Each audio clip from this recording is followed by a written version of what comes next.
So the first part of the live stream will be from 6 to 7:15-ish. Then we'll have a short 5-minute break, and the 7 live streams portion will start at 7:15-ish to around 8:20, followed by Q&A. There will be Q&A for both sections.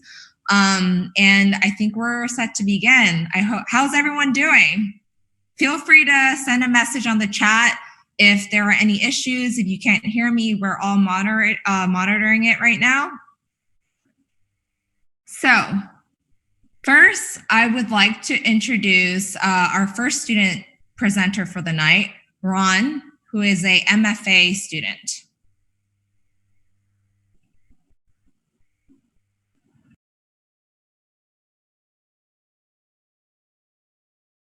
Should I share my screen right now?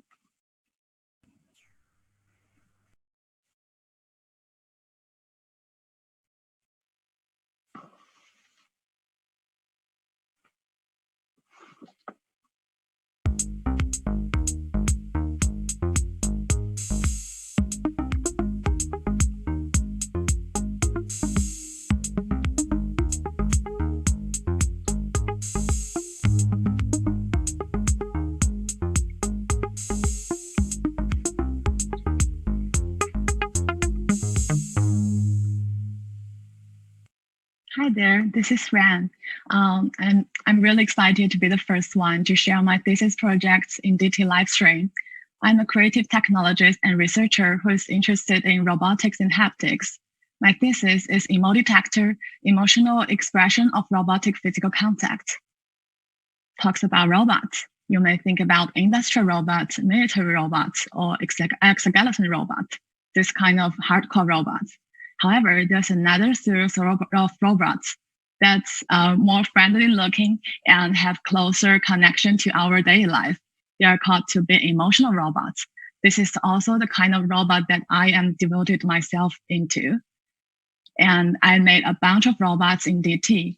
Pet Me Robots is my first emotional robot designed to cure loneliness. And the Funeral for Robots is a storytelling installation I created to show my speculative view of human-robot relationship in the near future. And Dexter Robotics is the company I interned last summer. They created the world's first portable force feedback loop for VR environments. And I also created a bunch of tangible interaction devices in these 2 years. My goal is to improve the emotional expressiveness of the robots. How do you express your emotion? I start with this question because during my research, I find that artificial emotions are always based on the study of humans. We use verbal communication, facial expression, body language, eye gaze, and physical touch. The first 4 channels are well studied not only in the psychology, but also the human-robot interaction area. So I decided to go deeper into physical touch. Dr. Matthew Hurst's insight proved in his study that humans are able to decode the distinct emotions by communication via touch. Their study showed that fear, anger, sympathy, love, disgust, gratitude, these primary emotions were able to be decoded by humans through touch alone. And they also recorded all the most commonly used tactile behaviors that humans use to convey these target emotions. This study inspired me a lot, and I came up with the design question: what if the robots had the ability to express their emotions to humans via physical touch? So I redesigned the study. Here is a human-human touch study. They divided the participants into pairs. One is encoder, one is decoder, and the encoder needed to convey their emotions to decoder by touching them. And what I did is replace the role of encoder with the machinery interface. And the decoder needed to wear a earphone and also put their forearm inside the machine through a hole at the bottom of the foam board. The foam board was separated the decoder with the machine. They were designed to prevent all the destruction from non-tactile signals. Then I created my first prototype, robotic tactile interface. Tactile here means tactile organ. And I ran 2 round studies with 20 participants in total.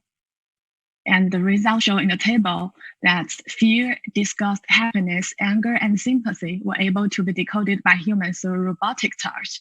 And the accuracy goes from 40 to 100%. And the chance level I said was to 25%. So all of them are significantly above chance level. And my research paper is accepted for publication in the work in progress track for ACMDIS 2020. This is my first academic paper. And based on my experimenting result, I created my new device, Emo Detector Robot. It is made with softwood. So how does Emo Detector express its emotion? Unfortunately, you cannot test it with your forearm physically, but at least I can show some documentation.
There are 4 detectors on the device. Each of the detector is aiming at conveying 1 or 2 target emotions through the specific program tactile behaviors.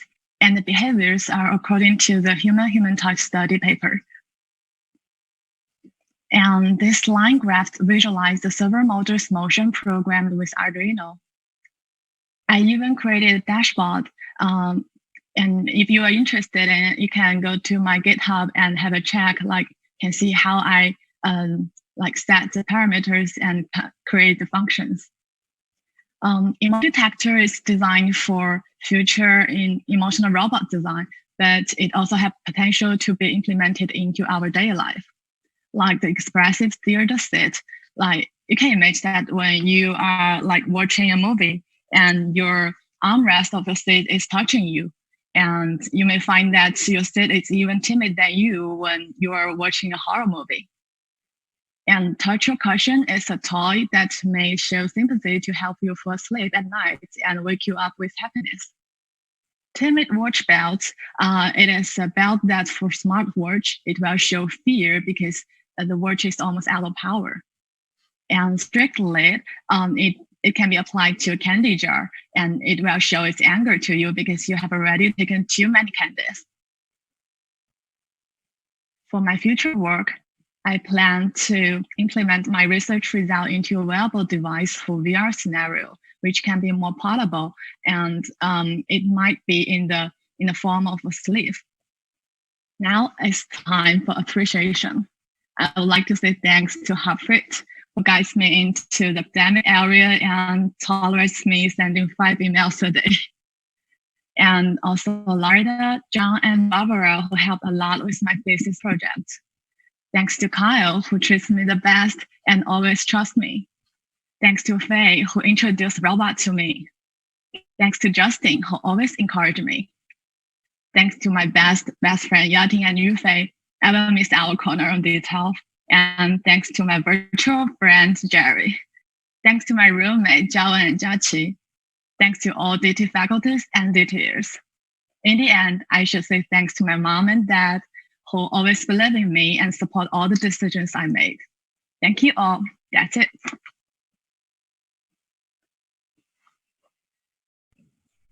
Thank you, Ron. Now I would like to introduce Masa for our next student speaker, who is also an MFA student.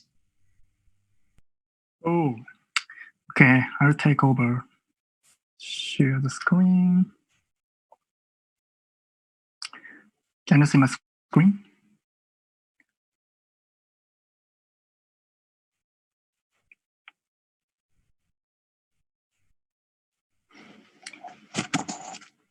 right. Can I start? Okay, so can I start? Okay, so hi everyone.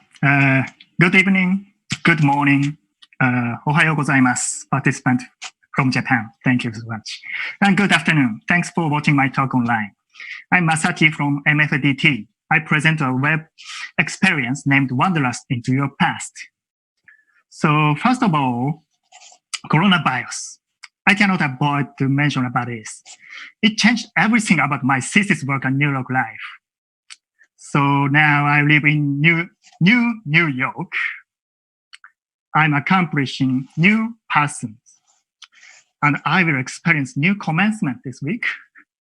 So as many of you know, currently under the strong top-down decision, I'm completely confined in my tiny room. Actually, I had been working on a completely different project until the pandemic happened. But when I experienced this situation and witnessed tragic news every day, I thought I need to present what I could do as a designer. So I started my thesis project again from scratch after the pandemic. But unfortunately, I cannot save patients from my room. So what can I do as a designer? So I dived into more personal context and researched grassroots solutions. So firstly, starts from me. I researched what kind of change happened to me. Actually, for me, thanks to digital technology, I can keep my body and mind healthy and motivated so far.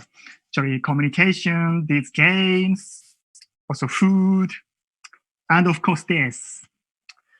So what else my changes? Oh, I forgot to say, my girlfriend was evacuated. So it means two people living together in my small room now. So what's happening? Look, this is the reality. We are sharing this tiny sphere for 24 hours, 7 days. So needless to say, there's no privacy, no romance, sad. And as a result of it, there's no communication. It's actually a terrible situation. And actually, media around the world also report a rise in domestic abuse and divorce cases in quarantine. Also, social studies demonstrate that there's a link between gendered violence and the Great Recession or devastating natural disasters.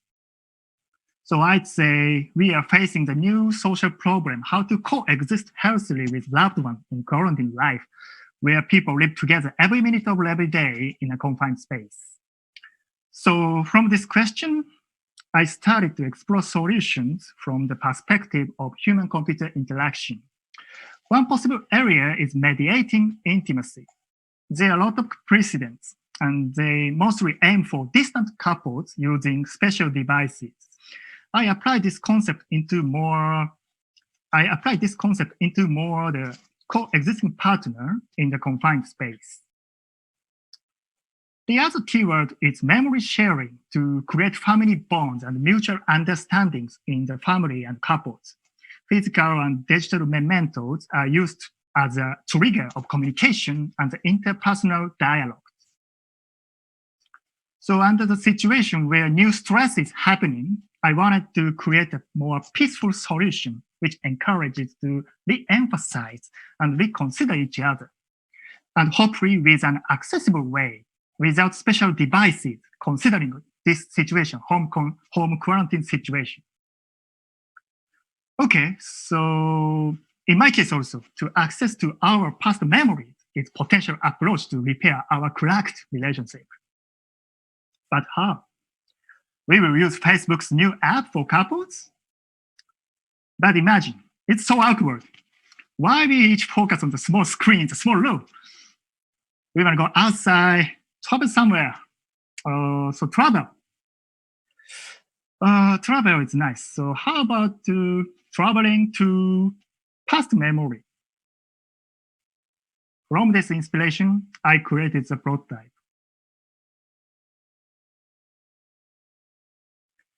So Wanderlust into your past. is a web-based experience for couples and families stuck at home due to the COVID-19 pandemic. You are seeing a University Center of Parsons, and now you are working in New York 2009. It takes you and your partner to the past using the time machine feature of the Google Street View API.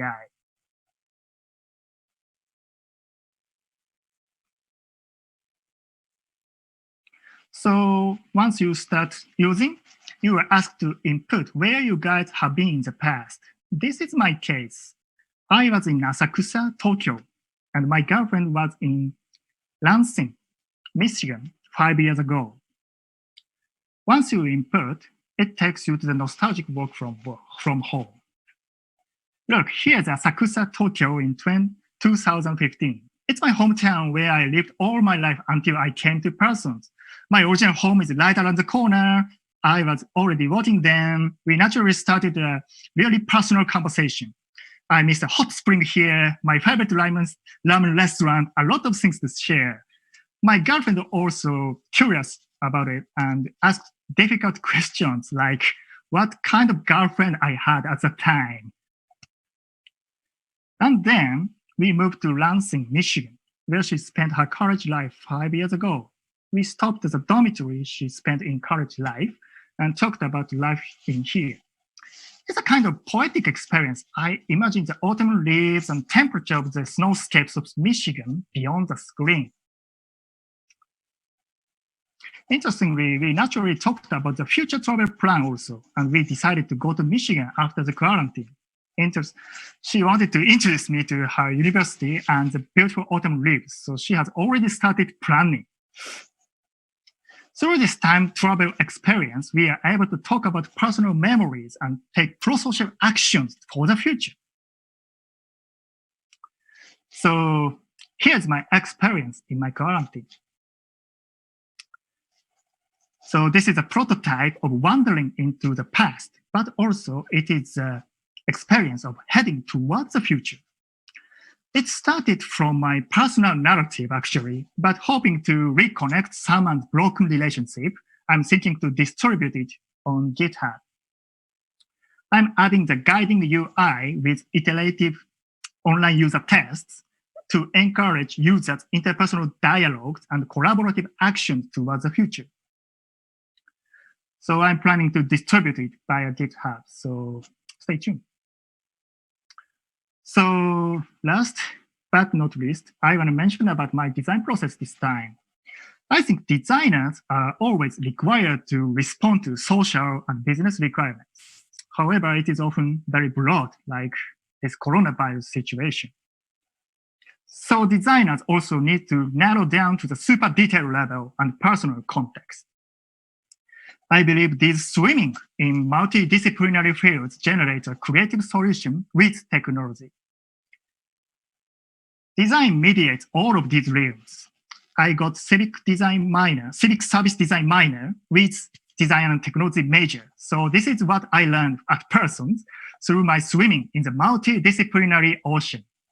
I would like to keep working in this creative universe to envision our new normal. So thank you, Parsons. Thank you, friends, and thank you for your listening. That's it. Thank you so much, Masa. That was amazing. Now I would like to introduce Iman, who is also an MFA student.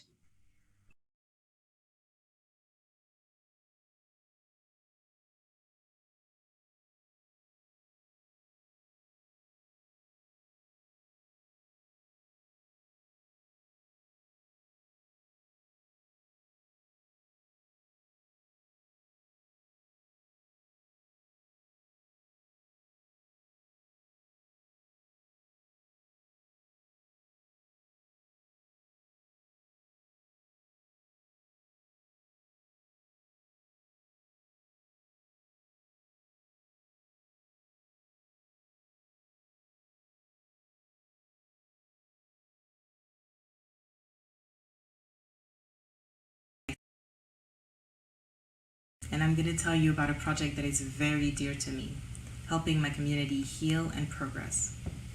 Young people of the African diaspora, like myself, are at alarmingly high risk of life dissatisfaction.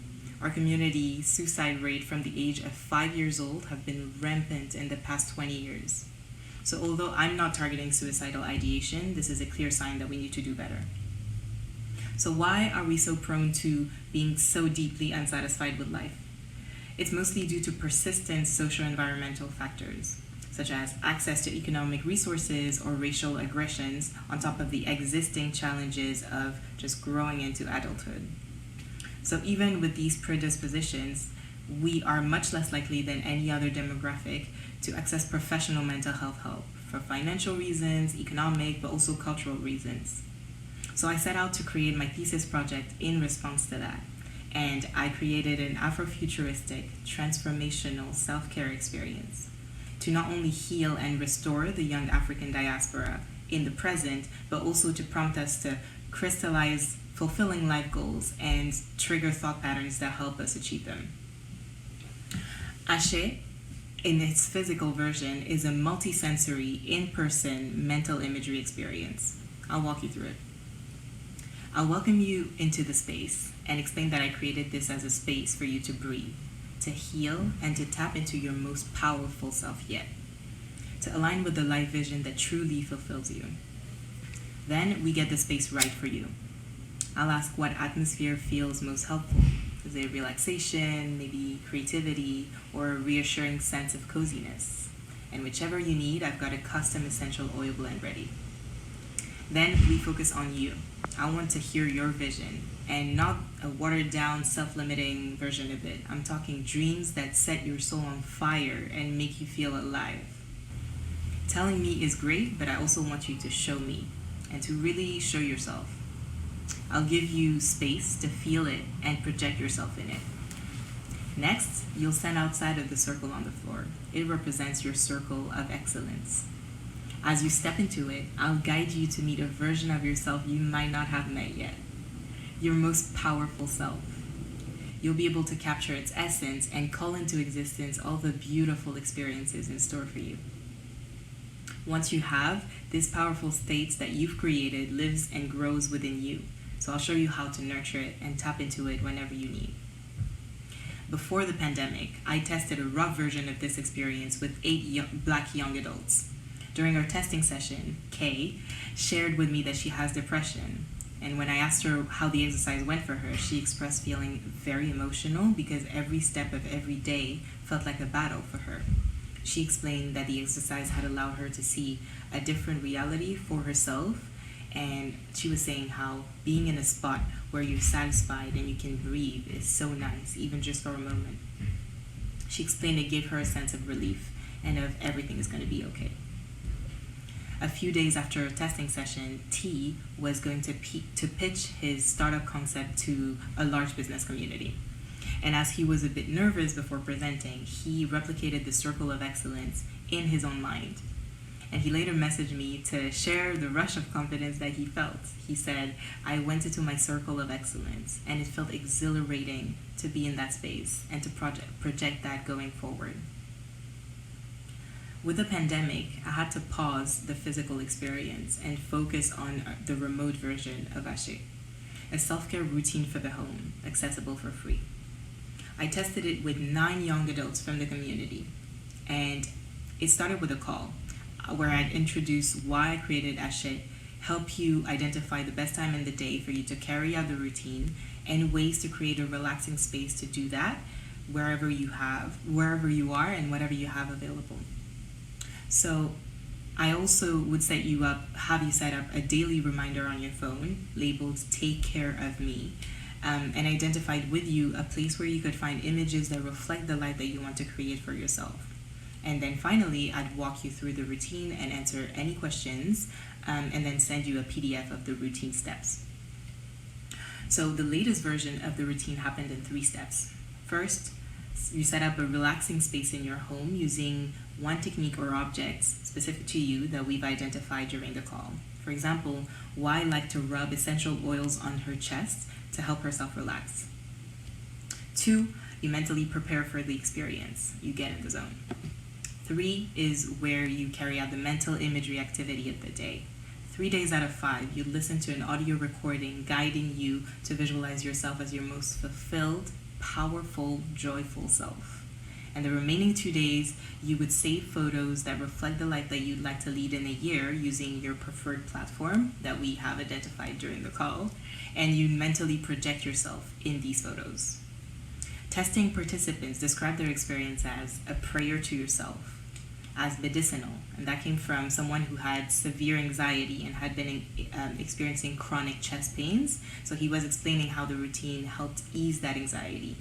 And healing. That person said it helped them break through limitations that they had on what they can achieve.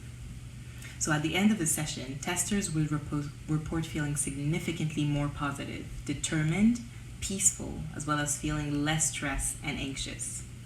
As days went by, feelings of positivity about both the present and the future remarkably increased. People also felt increasingly excited and inspired when thinking of the year ahead. They reported less and less uncertainty about their ability to achieve their life vision and increasing confidence to the point of feeling extremely confident, I quote, about their ability to get there. As days went by, more participants started the routine already in a state of confidence about the future. And by the end of the session, that level of self-efficacy would increase more starkly than in the early days. After the 5 days of the routine, there was a notable increase in positive feelings about the present, about the future, as well as a much stronger sense of self-efficacy in relation to their life vision. So how come? Ashe is based on mental imagery, the use of all senses to create or recreate an experience in the mind. This mental imagery is increasingly studied in neuroscience and behavioral psychology just because of the impact it has not only on our mind and behavior, but even on our bodies and physiology. Specifically, it targets the key factors of life satisfaction, stress levels, positive expectancy about the future, a sense of self-efficacy about your ability to handle what life will bring, and improve performance in the context of goal pursuits, so the goals that you are going after. So mental imagery is effective, it's available for free whenever someone needs it, and it's unburdened by the prejudices of the society that we live in. And that's why I chose to use it as a tool for self-creation, self-determination, and progress. Ashe integrates research-supported techniques drawn from neuroscience and behavioral psychology and explores them in the context of Afrofuturism, a cultural movement that reimagines and redefines the African diasporic narrative. End note, I'd like to tell you a little bit about the name Ashe. It comes from the Yoruba language, spoken mostly in Nigeria and Benin in West Africa. I'm Yoruba on my mom's side, and it translates into amen, or so will it be. It's a word of affirmation that refers to our power as living beings to create change and to manifest our will into reality. Thank you so much.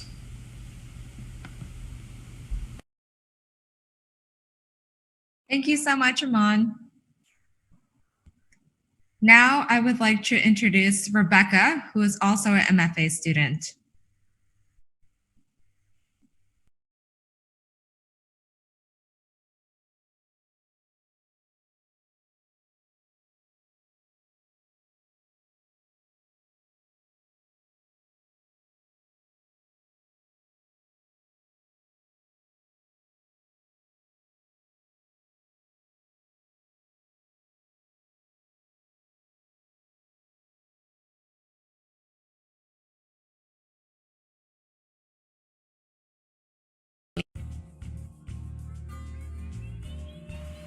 So public speaking is something that I've personally always been affected by, and I think it definitely has, had implications on my career.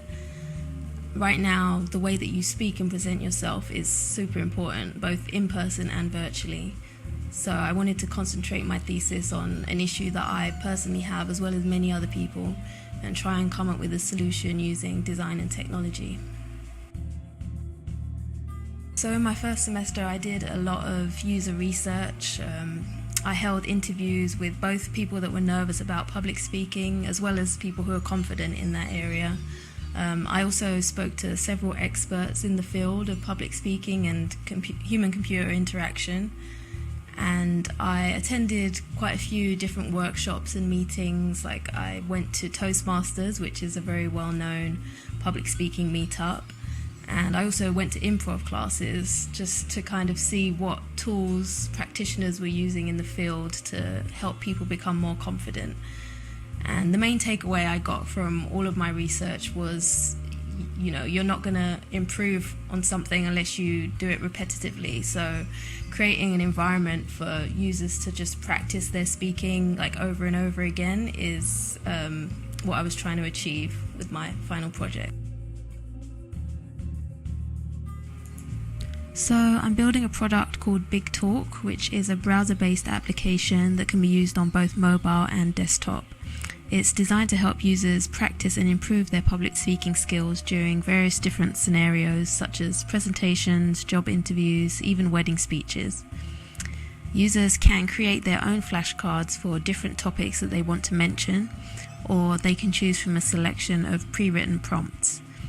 The platform uses a spaced repetition learning method to help users memorize their talking points, whilst also giving them feedback on their voice modulation and content accuracy during practice. So just to explain the benefits of Big Talk, I can talk through a couple of potential use cases, the first being a job interview. For example, a job applicant might expect to be asked questions about teamwork, so they can create a new flashcard for this topic and write a script of exactly what they plan to say, word for word. When they later start practicing for their interview, Big Talk will compare their recorded speech with this written script and identify which words were matched and which words were forgotten. The user also has the option to tag each of their flashcards with a keyword, which Big Talk can listen for in the performance mode of the app. On the back of the flashcard, the user can add up to 3 bullet points to remind them of their script. And when they're ready to go into practice mode, they'll be able to review these bullet points whilst recording their speech. Once the user hits save, this flashcard will be added to their list of existing talking points. To start organizing all of their flashcards into a deck to practice with, the user can simply drag a talking point to the Create button, and this will bring up an overlay screen which will allow them to name the Big Talk as well as set a specific time limit. This will help the job applicant prepare to talk through all of their talking points succinctly without potentially running out of time. As it's a job interview, the user would probably want to practice their cards in a random sequence so that they're prepared for impromptu questions. Once the Big Talk has been created, the user can easily add and remove talking points from their selection. All of the cards within a deck can be reordered at the click of a button, and users can easily copy and reuse components from previous talks. Another potential use case could be a speech or an audition. A user can choose to practice a speech that they've prepared by double-clicking on the talk and opening up the practice overlay. As you can see, a timer on the top right of the screen automatically begins, so the user is aware of how long they have to wrap up their points. After reviewing their reminder bullet points, the user can hit record and practice reciting their original script. These are wise words. Enterprising men quote them. Don't act surprised, you guys, because I wrote them. After the user's done, they can just hit stop and then click play to listen back to their recording. Life, liberty, and the pursuit of happiness. By clicking on the volume and pitch tabs, the user can see how their voice changes over time and identify moments when they were possibly too quiet or too monotone. The Words tab matches the user's audio transcription with their original script, highlighting the words that were mentioned. The user can then rate how difficult the card was for them to recite and remember. The app uses a Leitner system learning method to show hard cards more frequently and easier cards less. So with regular practice, this spaced repetition technique can help users to memorize all of their content faster and be able to deliver their speech in a more confident and engaging tone.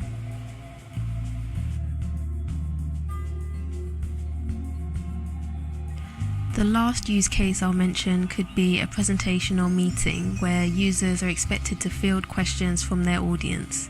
Big Talk has a performance mode which allows users to easily browse and scroll through all of the points that they've prepared as and when they need to.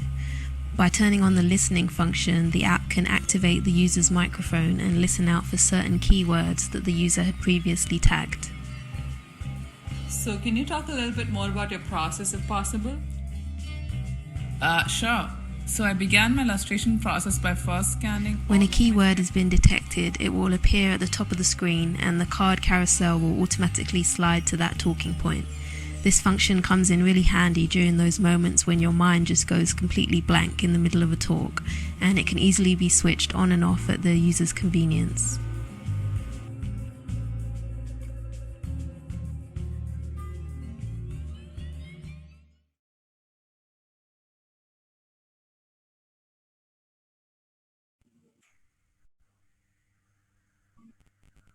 Thank you so much, Rebecca. Now I would like to introduce Stephanie, who is also an MFA student.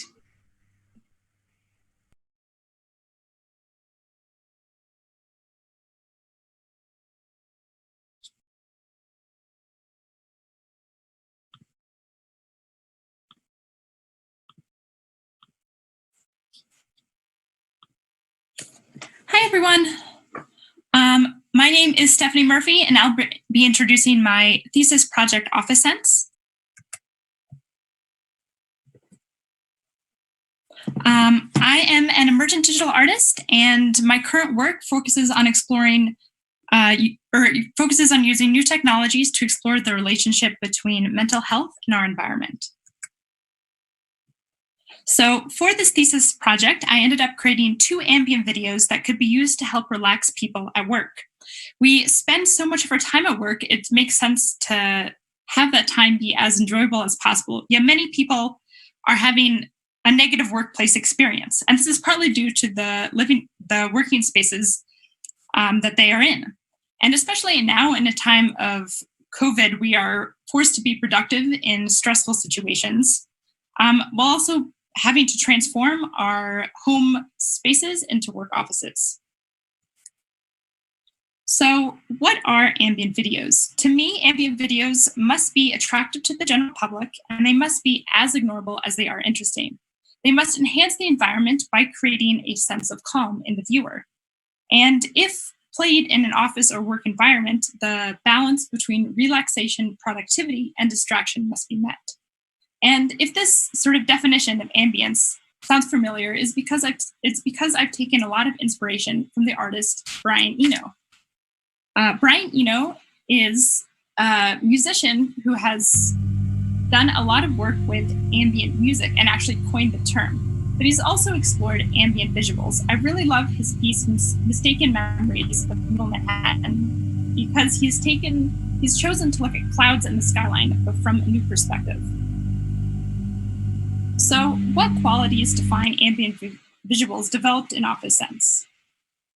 I think that they should have elements of nature in these videos, meaning plants, rocks, or sky. And I chose elements of nature not only because I think natural elements are attractive to most people, but also because walking through nature and even viewing nature digitally helps people relax. And I chose to focus on close-up pictures of plants. And even though people might not understand exactly what they are looking at, they will understand that they are plants because of the organic textures.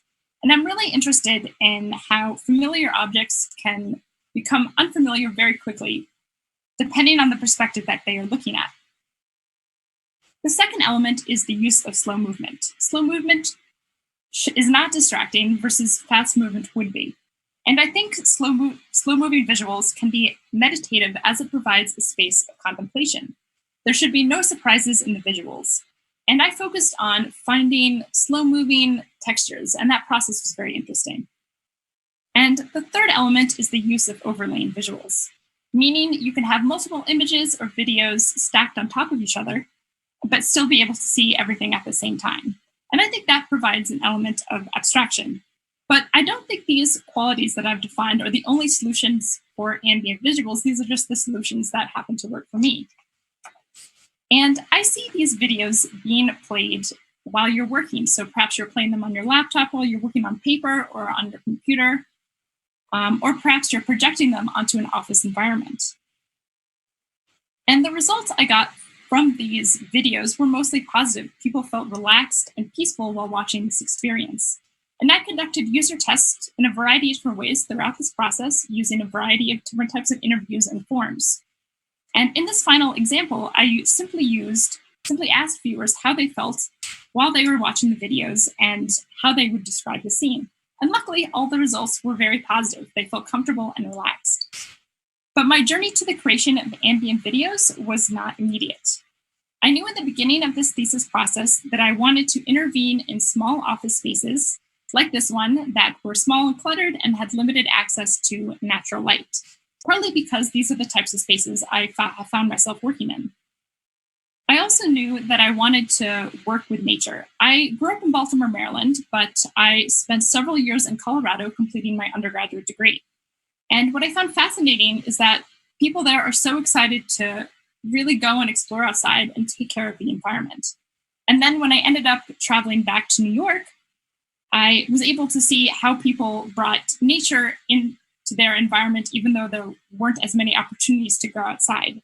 So I was really interested in how we can bring nature inside.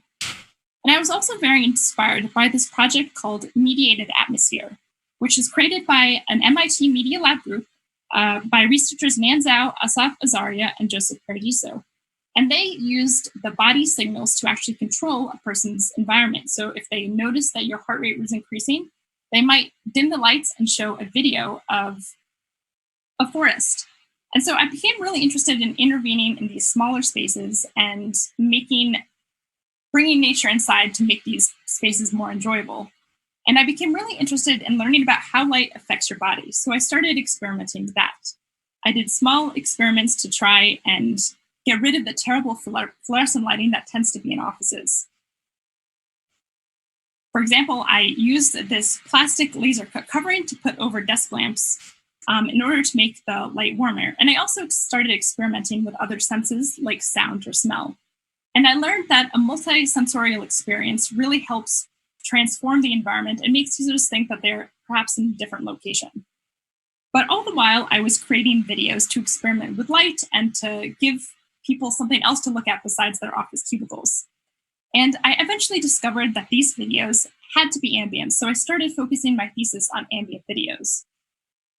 And this was sort of my video process throughout the year.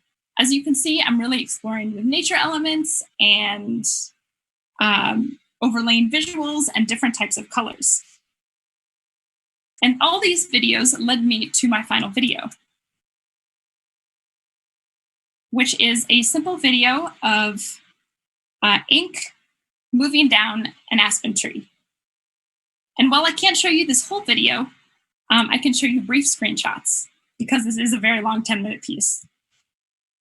And I experimented with using the texture of ink and the texture of the different aspen trees. And I was really fascinated with how many different types of textures there are on the same tree. And I was really interested in ink because of how sort of otherworldly it appeared to me and how almost alive it seemed to me. And that leads me to the second ambient video, which was really an exploration of moss and bubbles. And as you can see, here's the storyline. And these are the textures that I focused on, the close-up pictures of moss and the close-up pictures of video.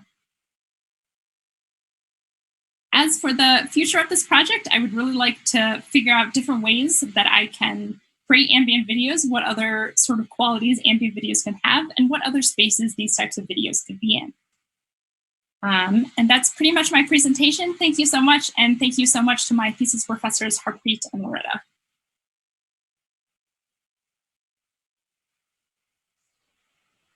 Thank you so much, Stephanie.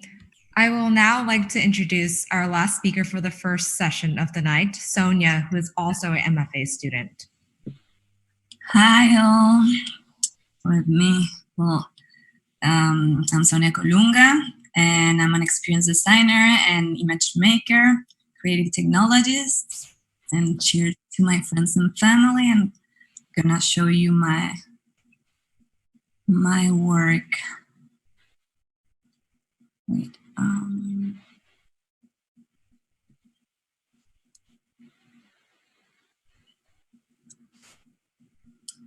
Okay.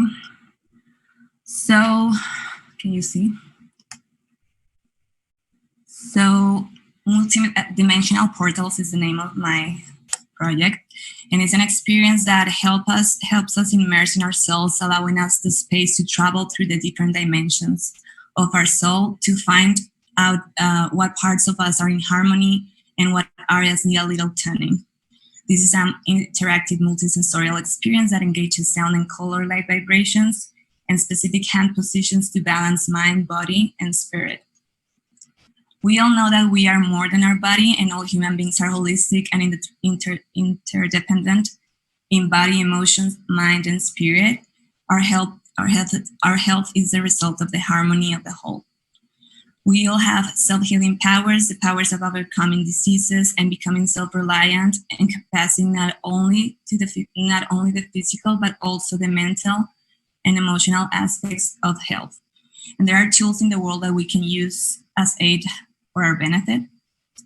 And for this project, these tools are sounds and color lights, the practice of mudras, that are hand positions, chanting, and breathing techniques to balance 7 vital energy centers in our body that help to regulate all its processes, from organ function to the immune system and emotions. These energy centers are called chakras, and each chakra is an energetic organ that links various aspects of the physical body to its non-physical counterparts. When one or more indicate under or overactivity, it means we have a blockage. And what these tools do is to help unblock the chakras by sending vibrations that resonate with each of them. And I'm happy to explain any question you have about the chakras in the Q&A part.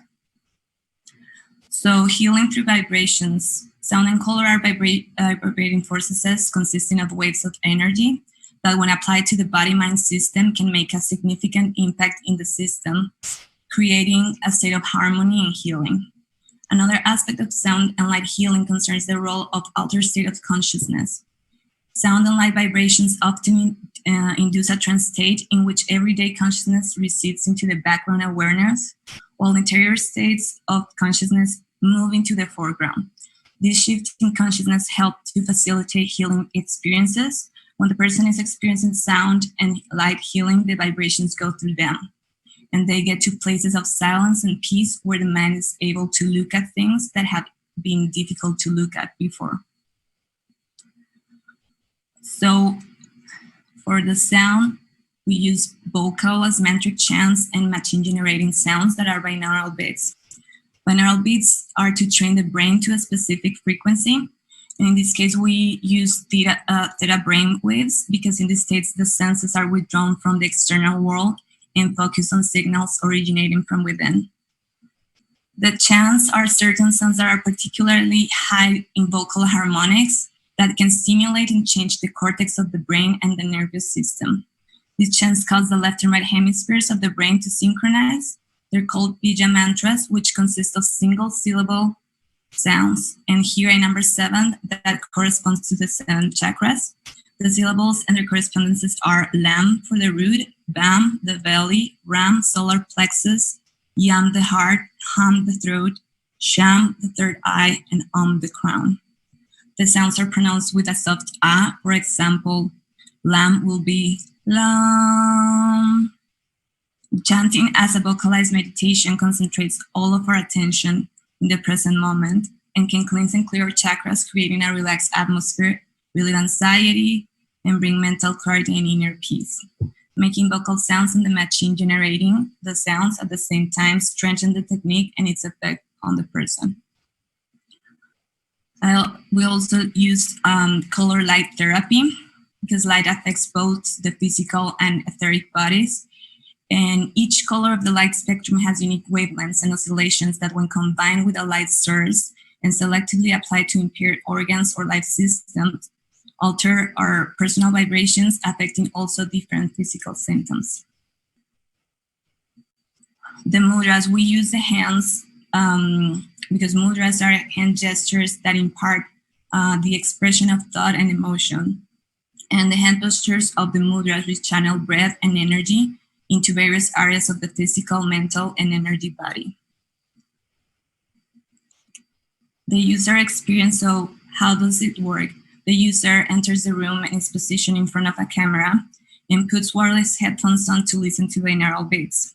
The LED lights are installed around the ceiling, and they shift colors when the user changes the hand positions and mudras.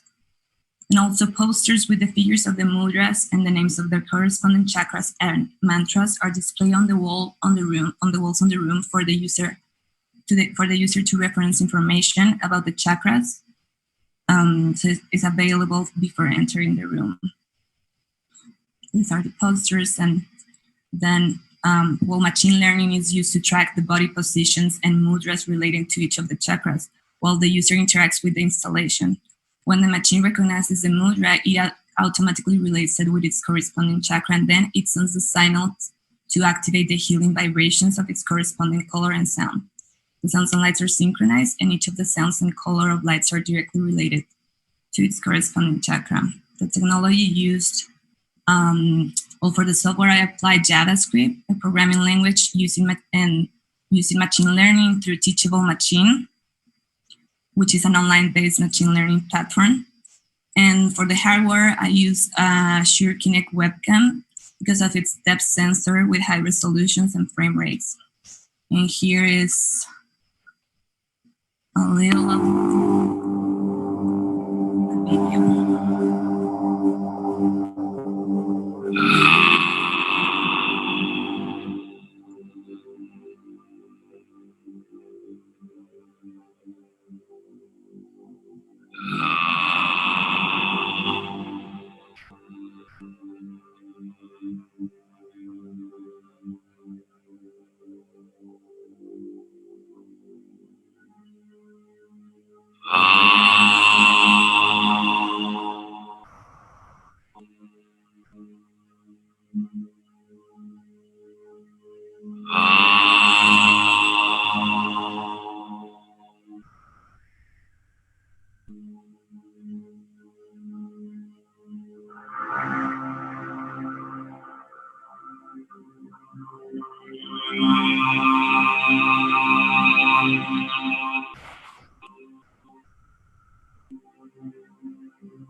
Well, I hope I could represent what I was talking about to you. Thank you so much.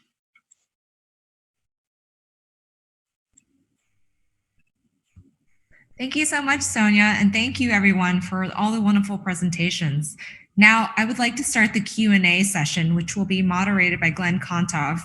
The Q&A session will be 15 minutes. After the Q&A, we will have a 5-minute break to get ready for the second session of the night. Now, I would like to remind everyone that if you are not speaking, please mute yourself and turn off video feed to improve stream quality. Now, to introduce Glenn Kontov is an activist, performance artist, and social entrepreneur who uses immersive technology to highlight the narratives of the oppressed. He leads Movers and Shakers NYC, a nonprofit working on an augmented reality workbook that teaches middle school English students about underrepresented icons. He is a TED resident, Camelback Fellow, and member at NYC Inc., an arts tech incubator supported by the New Inc., my apologies. His TED Talk, How Augmented Realities is Changing Activism, was featured on the homepage of TED.com last July. Karen will be sharing the link of the TED Talk in the chat if you're interested. Now, Glenn, if there's anything you want to say about the theme tonight, the floor is yours. All right. Well, thanks for having me, y'all. Peace and blessings. Yeah, I mean, all these projects were really different and unique in very, very special ways. And I mean, overall, I just think it's really interesting in terms of how you dove into a high level of something that can have legitimate practical applications that can either serve as art itself, or they can serve as something that's useful, whether it's in the workplace for productivity or for planning at home. So just on that note, I just want to dive right into the questions. So the first question is for Ran. And so my question goes into your process for figuring out emotion in general. So like, obviously with your prototype, it seems as if speed and frequency are the main factors that determine the emotion. But let's say if time and money were no objects, and if you were to work on a version 2, what aspects of touch specifically would you incorporate in a version 2 so that it's more dynamic? Like during my research, I know that the haptic feedback, they have like 2 parts. One is more dynamic, one is more like for skin feeling. And like we all know that right now haptics more focused on vibration, like haptic imaging. And so what I'm focusing on is more for the motion, and just people have, like, our skin have the feeling of the motions. So for my research, because it is based on the human touch research, so what I'm trying to do is mimic what the gestures recorded in that study. Like in that study, they show that human most commonly used gestures for conveying fear is squeezing and trembling. So I try to use the motion of the servo, like of the tactor, the machinery stuff, to try to mimic that kind of gesture. That's how I try to use the robot to convey emotions. And right now, all the functions are coded by myself. I mentioned that I make a dashboard like online, and I plan. I can have a workshop later after the pandemic. So I will ask a bunch of people. They can use the dashboard to program their own emoji detector. Then I can create it, and like I can collect all the data and see like how other people program their own emotions, and then can get a better result. Yeah, I think that's super interesting, especially if someone who's really paranoid versus someone who's really zen. Like, what is their definition of frantic? What is their definition of excited or whatever? Like, yeah, having a wider distribution of data points there would be phenomenal. Okay. So the way I want to do is I want to go through one time just to make sure I touch on everyone for time, and then open it up to the audience. But this is an awesome project. Congratulations. All right. Next question is from Misaki. First off, like living in that closed space with another person must be incredibly challenging. And I think it's awesome that you were agile enough to figure out a way to make lemonade out of lemons, I guess you could say. But my question is, when you went into this deep dive into your past with yourself and your partner, were there certain patterns that emerged by location that you think that other couples would see? And then based upon those patterns, how do you think that your average, whether it's a couple or a friend, could like take those patterns and implement that into trip planning that's different from how we do trip planning right now?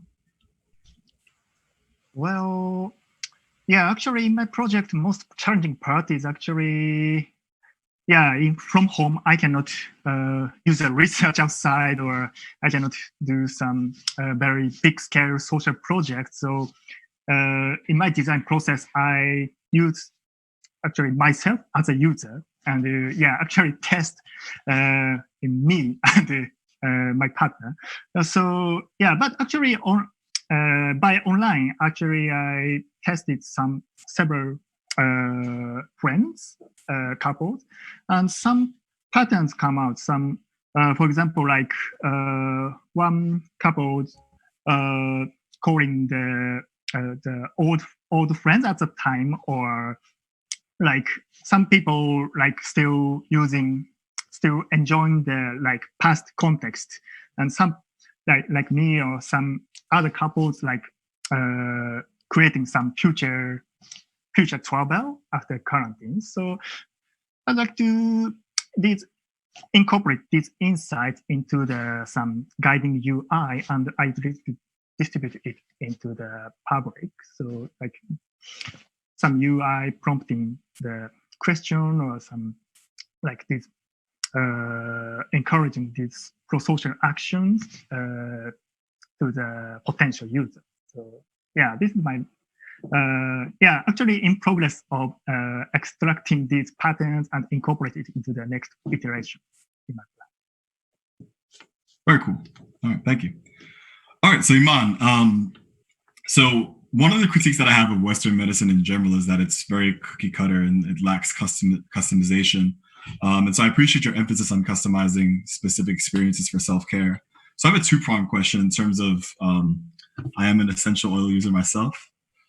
So my question is, like, in terms of the blends that you customize together, is there a process to that to figure out what works for the user? And then in terms of the visualization process, that's different for everyone else, but do you have a framework that you follow for the visualization process?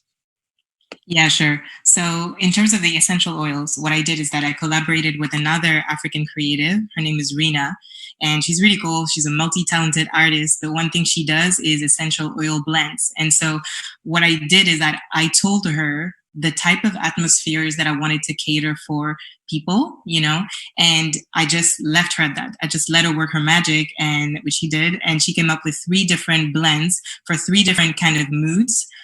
Relaxation, coziness, and creativity, because these are 3 things I thought people might come in needing when asked to do some visualization exercise. So that's how the blends were catered, and she did some research on, which scents provoked what in us, in humans. And so that's how she created the blends. And then to your second question about the framework and how I build that around, the diversity of things that people can visualize and the diversity of ways in which they can do that.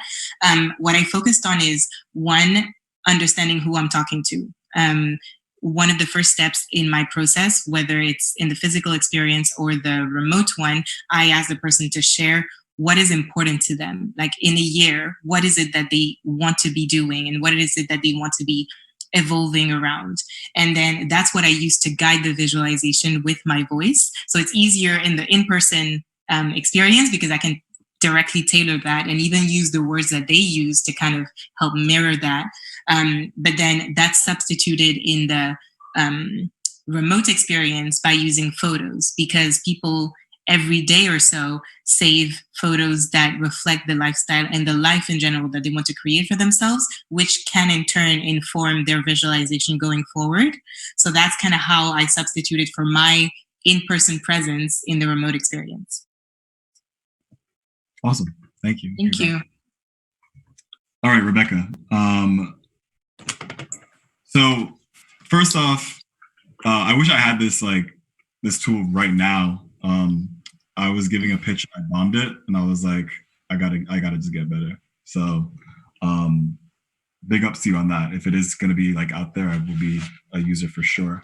So I could see how a group like Toastmasters could use your feature where you have like the undulations of the voice to critique different speeches for people who are novices. But my question would be, is there a way that like a novice that doesn't understand anything about public speaking could also like have that feature sort of baked in where they have someone guide them through the undulations of the voice? Yeah, I think that's something that I'm definitely thinking about as I kind of continue working on the app. So at the moment, I kind of did a lot of user testing in the first semester to see what kind of voice feedback people would actually appreciate. And volume and pitch seem to be like the most popular because like monotone speaking is kind of, it's something that you don't know that you have until you get that kind of response. So I think for when I continue like testing and seeing what other kind of analysis I can do on voice, I definitely like to incorporate a sort of guided feature to kind of maybe show where you should pick up your tone or when you should raise your volume within the speech. But yeah, I'm still kind of working on this, and this is like a product that I'm going to continue to build and test. Okay, cool. Well, I'm really excited to see where this goes and want to use it. Thank you. All right, and Stephanie, I thought your project was interesting, especially because from a personal perspective, like when I meditate or like try and cater my new home office environment, like sometimes it sets too chill of a vibe and it's harder to get things done. So my question is that when you tested with users, have you gotten any sort of similar feedback at that level? Or is there like an ideal place where a work environment can be comfortable and low stress, but at the same time, you can use the tools that you made to still foster a productive environment?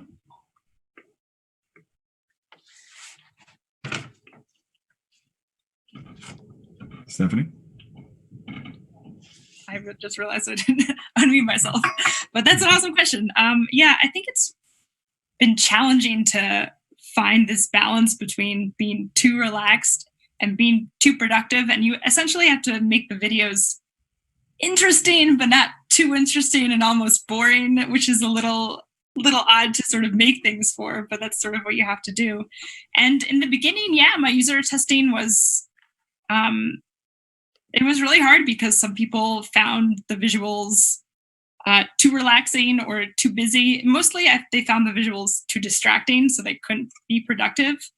But as I sort of was able to continue building on these iterations, I think I was able to find that balance more by creating these relaxing visuals, but they're repetitive. So if you have to leave and go and work on stuff, it's no big deal. So it was a little boring, but there's always something new. Cool. Thank you. And congratulations. Thanks. All right. And Sonia, so installation was really interesting. My question goes back to the basics, really, in terms of having people understand the basis of what you're doing. So like, I get it and I would use it, but I'm just curious if you could break down for those who might be unfamiliar, like how people figure out certain vibrations, whether it's through sound or color, correspond with certain chakras, which correspond to certain energies. Right. You mean like how will they know, like when they get into the installation? Like how will they know? No. What I'm saying is before walking to the installation, right? For those who aren't familiar with frequency, chakras, all of that, I appreciate how you gave like the breakdown through the images, but even at a more fundamental level, there are some people that might understand the intersection between frequency and how it relates to chakras, how it relates to certain energies, both in terms of light and sound, light, sound, and color. Right. Yeah, like so before they go into the installation, I give them a little like explanation before they go. Like I know like some people like don't know a lot about chakras, like because in user testing, like I got that a lot. But so I give them a little bit of introduction about that, about the sounds and the mudras and all that. And also like in the room, they have like, they have the posters of the chakras, like the mudra, which is for each chakra, and the sound, which is for each chakra. And also like at the end of the experience, they get information about it. Okay. Yeah. I don't know if I responded to your question. Yeah. Just to bring it all in, the question most directly is for light, like what is the connection with a certain frequency of light and what that means in terms of your energy? Okay. Well, light as in color. Well, like because like light also have wavelengths and oscillations that are translated into vibrations. So like it's energy too. So when they interact, like when we interact with light, like it also affects us as it will affect the sound. Yeah. Got it. Okay. Thank you. Yeah, and wherever that room is, I would go. That's really cool. Cool. All right. Well, it's 7:15 on the dot. I wish we could open it up for questions for others, but the powers that be told me that I'm on a strict timeline. So thank you all so much for having me. Thank you for sharing your projects, and congratulations to all of the thesis participants. Peace and blessings, y'all. Yeah. Thank you so much, Glenn, and thank you all the students for the wonderful presentations and for kicking off this for start of the event, this very exciting 3-day event. Can everyone please go on mute? Now we're actually going to go on a short 5-minute break, and we're going to come back at exactly 7:20 on the dot. So take a break, and we'll see you very soon.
Okay, welcome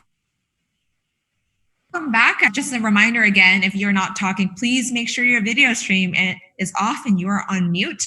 Now, for those of you who are just joining the second session of the day, I'm going to introduce myself again. My name is Shirley Lung. I am a MFA DT student, and I am the student moderator for the night. And welcome back. We have a great lineup of 8 student speakers from the MFA and BFA program. We also have a guest panelist joining us today, Marika Yuritsma.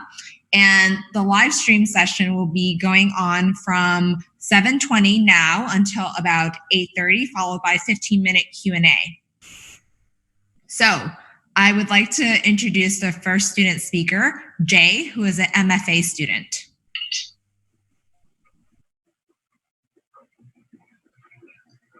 Hello, everyone. My name is Jay Pearl, and so thank you all for joining us today.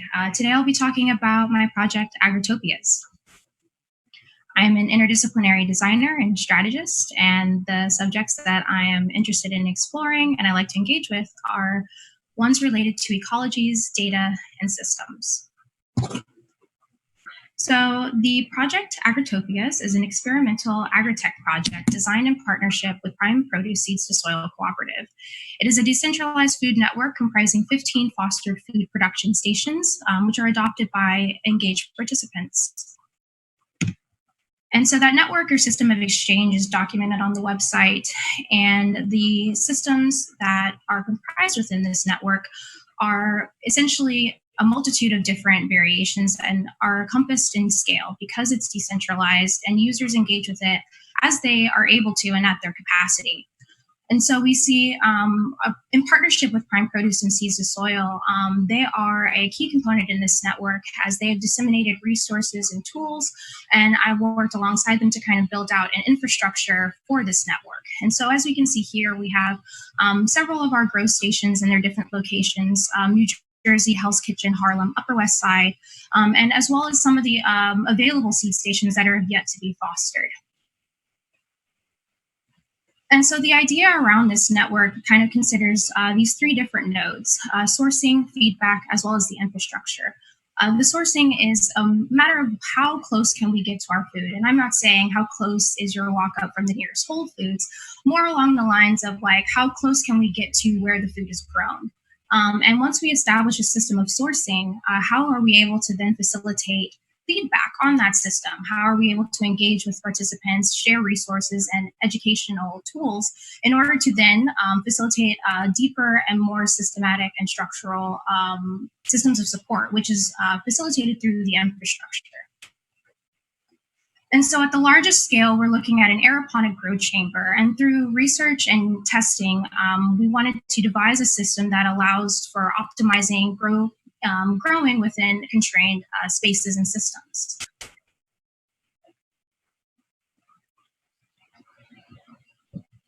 And so as a part of this process, I was able to conduct research regarding hydroponic systems as well as mycology studies.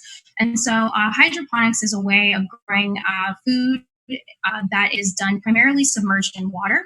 And in an aeroponic system, it's done with water, but also air. So it's kind of this combination or unique relationship between air and water that enables the plants to still thrive in a non-soil based system. And so this process has enabled me to kind of think about what are the constraints of this system and the capacity of it, and how can it then be supported in a cooperative framework at Prime Produce and Seeds to Soil.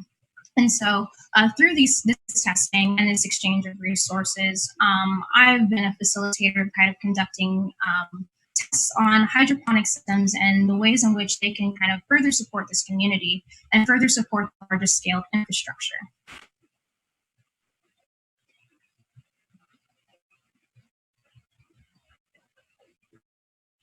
And so in supplement to the hydroponic system, we're looking at mycology, which also further interfaces with some of the infrastructures at Prime Produce.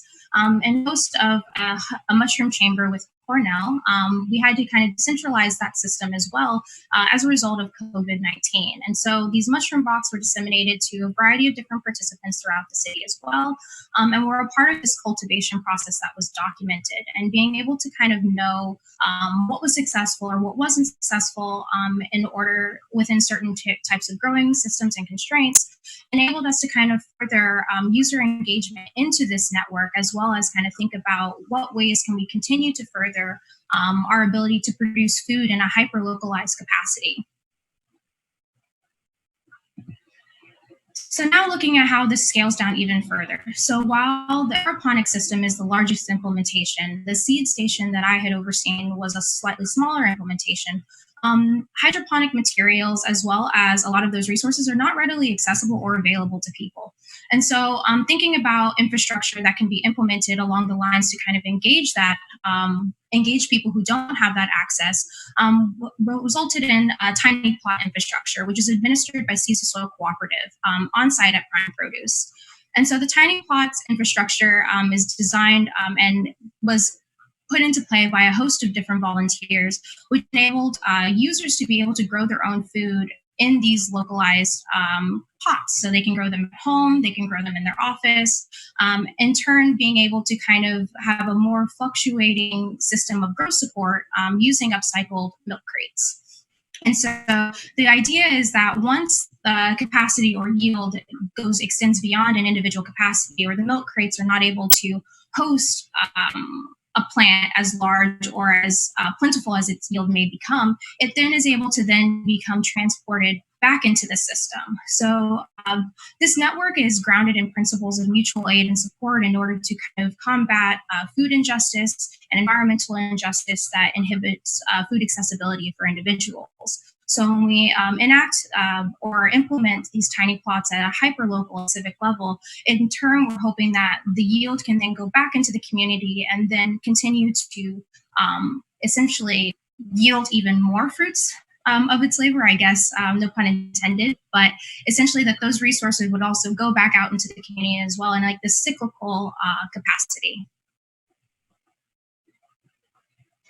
And all of which, this project is basically a project that prioritizes community engagement and community-based art practice and systems of support. And so we're interfacing with different practitioners, individuals, and organizations, and allowing for a platform in which to host those voices. So through Technically Delicious is a zine platform where we're engaging with food activists as well as practitioners, artists who are able to engage with systems relating to ecologies and how to kind of create a more environmentally just world through the lens of food.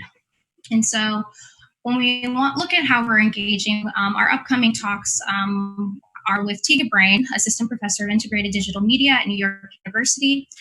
She has worked with the Processing Foundation, and a lot of the work that she does is regarding data systems and infrastructures within capitalism that also pertain to the environment and how that relationship between capitalism and the environment is at play. And in addition, we'll also be engaging with Nancy Denise of Augmented Architecture, and she uses mycelium, which is the network of a mushroom, and she uses that as a sustainable material in her practice and also engages in essentially speculative or installation design that kind of talks about these relationships to ourselves and our environment as well.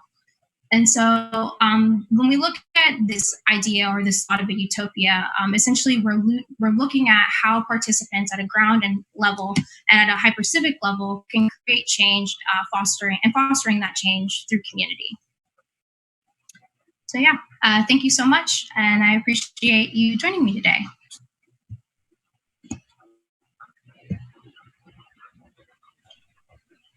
Thank you so much, Jay. Now I would like to introduce Bex, who is a BFA student. Hello, everyone. Let me share my screen. Perfect. All right, so let us start. So, hi everyone, my name is Bex. I am a BFA student in Design and Technology, and I guess today I'll be talking to you about my thesis project, which is called Octo Hugs, and it's a huggable plush toy that I created for my thesis project. So first I wanted to start off with my big question that kind of led my project. So my big question was like, how could I create a huggable plush toy that could support and soothe children with developmental disabilities while they're in times of frustration or times when they're feeling upset? So I ended up with Octo Hugs. Here's my classmate Ash demonstrating how they hug the octopus. And I just want to show you this quick video on how it works. So when you hug the legs, the light will shine and the sounds of bubbles will play, and there's also a version that includes vibration, so a bit of haptic feedback there. And to begin, I want to talk about like the research and the precedents, because I think my journey with creating Octohugs is just really important to how it ended up becoming to be. And so, of course, my research involved toys. So I looked at like, what are the stimulating toys in the market, which included these gel mats, the fidget spinner, motion bubblers, toys of this sort. But I also looked at toys that were marketed towards hugs or cuddles, toys that were more about, oh, like come hug and squish me, which was really awesome to look at and lovely to go to toy stores and get to fill a bunch of toys. Then I continued and looked really a lot at sensory rooms. And specifically, I found myself in a tunnel of mom blogs where I was looking at these moms sharing, how they created their sensory rooms for their children. And so I was looking like, how could I emulate this idea of a do-it-yourself like sensory room, since every child has their different likes and dislikes and different things that make them relax. And so I was really looking at like how these different sensory rooms have been created. And at the end of my research, after reading, looking at toys, looking at sensory rooms and mom blogs, every child is different, right? And so I wanted to somehow capture that into my toy. And so we'll continue with looking at my prototypes that I created. So first, I made an octopus, and it started off with literally 4 legs that I just tied together. And then it went on to, how do I test this sensor? This is a pressure sensor on the left side of the screen, and then looking more into what is the fabric that I want to use. I went to fabric stores, felt fabric, really liked the feeling of this simpling, and also had people test out fabric and had them test like what, soft fabric felt even better for them. And so this was Octohugs at the end of my first semester, so in December of last year. And then it also involved testing the stuffing for my prototypes. So there's a difference between having a little bit of stuffing, having it, the legs stuffed up, the toy stuffed up, and also having, weighted beads with the stuffing. And so I was also testing this throughout the process, decided to go for the middle, not too little, not a lot of stuffing, that it's overstuffed. But I also really liked testing the weighted beads, just because for some children, they really enjoy that weighted feeling, but decided to go against it when I learned that in the United States, if you get your child a weighted toy or have it in school, it technically has to come like with a note from an occupational therapist. So I didn't really want to deal with those legalities for this current iteration. And then I went and play tested with children and my classmates, and I interviewed and like met with a bunch of people. And so I just wanted to show you a few of the things that I got from kindergarten through 3rd grade classes. So these children were right in like my target audience, and I first gave them a prompt to draw a toy that they wanted to hug. So I got a bunch of cool responses. This is a huggable whale. This is a rainbow that comes with its own environment from itself. This is Daisy and Octopus. And then we have here the trio, Hoppy, Poppy, and Loppy, which are these like pink and purple rabbits, which are super cute. I also gave these children a second prompt. So I said, okay, now I want you to design an octopus toy that you would want to hug. And so I gave them the basic octopus shape, and they went all out with their designing. So here's a galaxy octopus with ears and flower crown and, a little unicorn horn, a lot going on here with Galaxy. Then we got a lot of IP, so a lot of characters that these toys already, or that these children already love, like Pikachu, extra legs included. And here we have an octopus that Maylene drew, and she drew this octopus with she put a bunch of pom-poms on it, which was really fun. And none of the other kids went and got materials outside of colors. So this was really great to see. And then here we have Valentin, and he decided to draw an octopus like himself, which was really sweet to see because, some kids want to see themselves in their toys. And so it was really great that he drew, the glasses and the braces, and he even drew a cast on the octopus because he had a cast at the time. So it was really lovely being able to interact with these kids and being able to see from them like what they would want to see from a toy.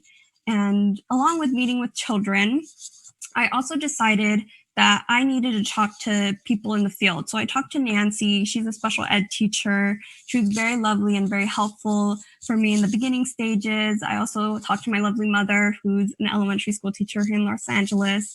So it was really great to talk to them. I also went to the New York Toy Fair this year, and I talked to a whole bunch of people who were super helpful.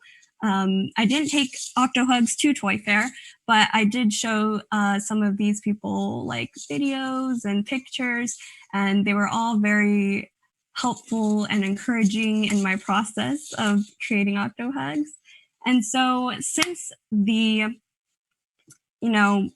pandemic struck, I was going to do playtesting, couldn't do that, had to think of something else that I wanted to focus my time on. So I decided to focus on a custom online buying experience for OctoHugs.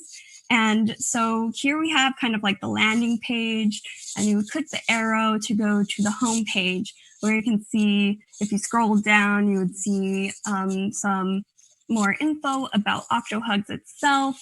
You could also go to the About page. And here I really want to include, like, on a custom buying experience, you see that like this toy was created from scratch, and it started with a simple idea. And then we go to the actual area where you can customize your OctoHugs.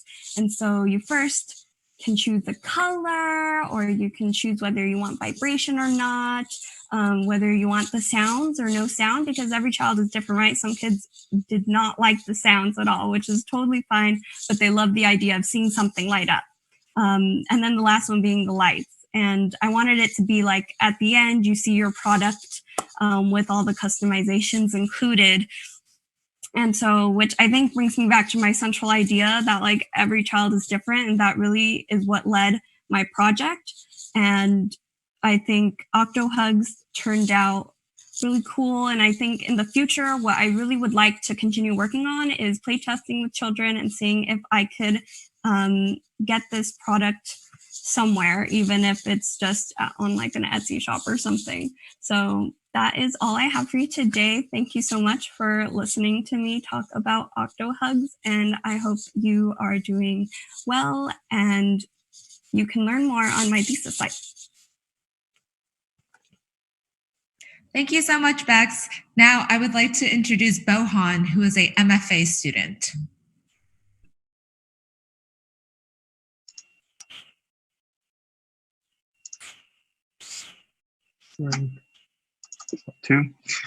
Hello, everybody, and good afternoon, good evening, and good morning. And my name is Bohan Chen, and today I'm going to present my thesis project about an AI framework for first responder in disaster emergency decision making.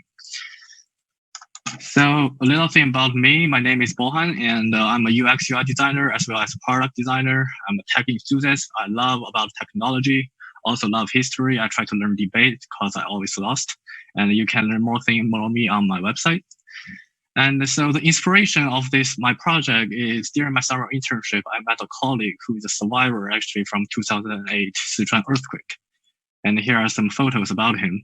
And I kind of briefly talked this story with him about that experience. And it was quite shocking and quite surprised.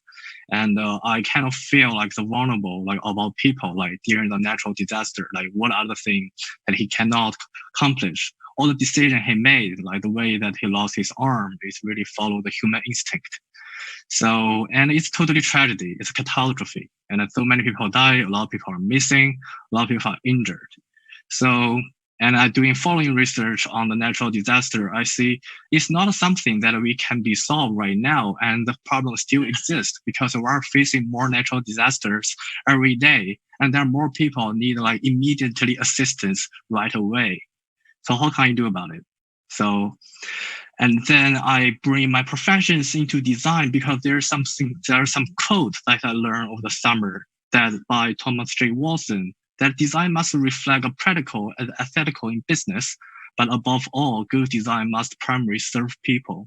So how can I solve this problem for them? How can I tackle this real world problem for people? So I start with domain research for natural disaster.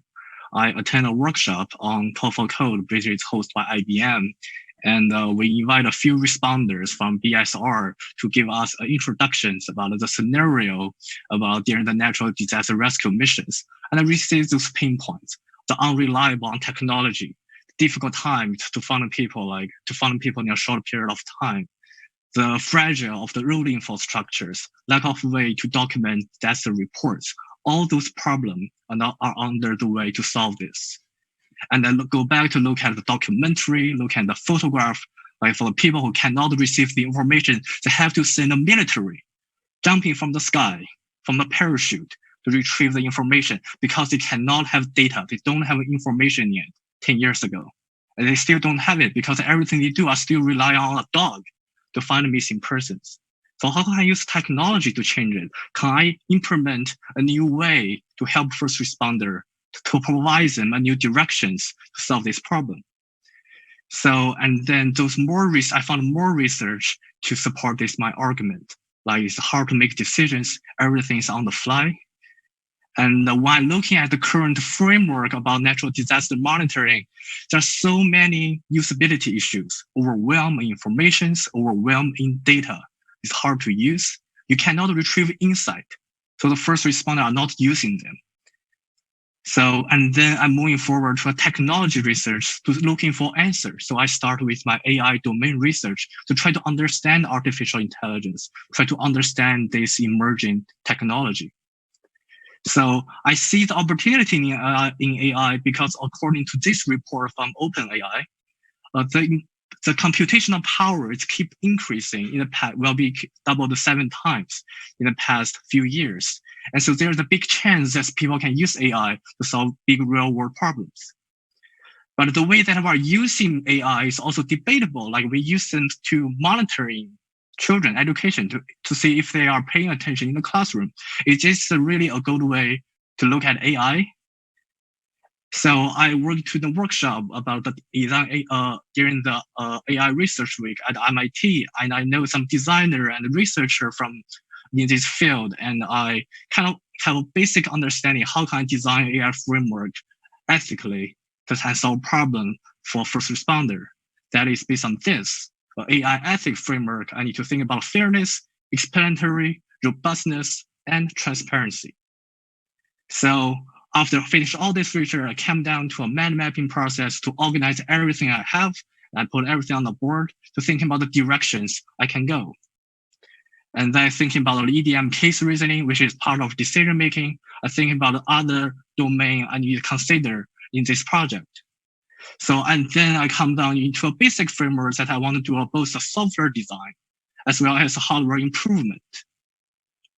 And then I kind of drop down to the idea and put them on a prioritization grid to find the thing that I really want to focus on. So I really want to focus on the decision-making system concept design, as well as the support with some hardware. And then some like earthquake domain I also want to cover. There's so many natural disasters. I'm trying to cover everything, but in terms of this demo, I just want to go maybe earthquake as my main scenario. And also want to consider people like into my system, like who are we actually using the system? So I come up with a stakeholder map. There will be subject matter experts who will maintain the system, as well as there's a response team who are divided into the field first responder and the responder leader. And the responder leader are the person who will use my system and they help to accomplish these missions. And then moving forward is some hardware experiment. I try to program a drone to do the object detections with Node-RED. And I'm doing some experiment to prove the feasibility that I can improve the drone for the first responder and use that to detect a destroyed building as well as a intact building. So this kind of bring a new framework that I want to have a monitoring conditions and as well as retrieving data from the hardware, from the technology to help improve the systems over time. And this leads to the end framework that about how this framework will collaborate between each stakeholder, and how can I train and define the model, how can I make the model more robust, and help the first responder to make the decisions after a natural disaster happened. And this comes by final system design, that after a disaster happened, you log into the system, you'll pick up your role about if you are first responder or you are SME. If you are SME, your your main responsibility is to manage the database. And here you can see where the data coming in and what AI model they are using for the first response to make the decisions. And then you can also go into the deeper for SME to see how the AI model actually work. And here is an example using Bayesian network for the case reasoning based on the past event to help first responder make decisions in the fly.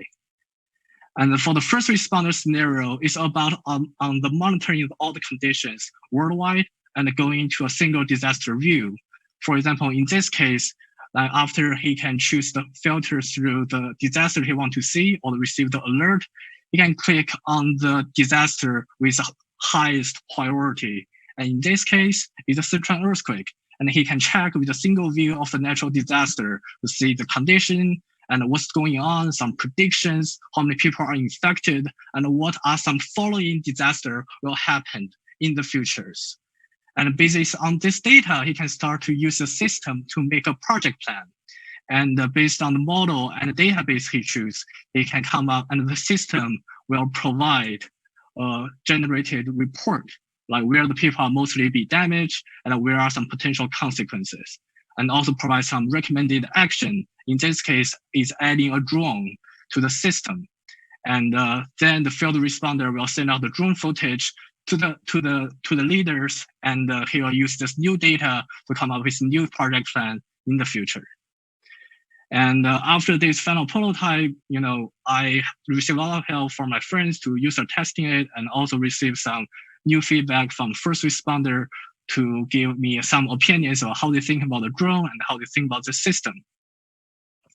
And they are really, really helpful. And I'm looking forward to further develop this project. And this is like MVP, minimal viable products, but I really want to in the future to make a working prototype and so the first responder can actually really use when the next disaster happen. So that's really summarized my presentation today. I would like to thank to all my professors in the DT.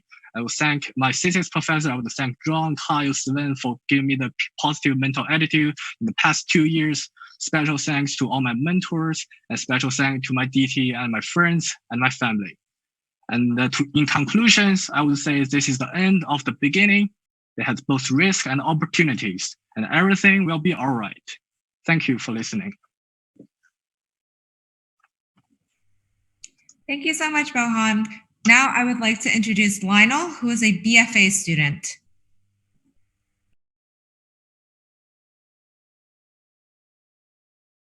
Hello, everyone.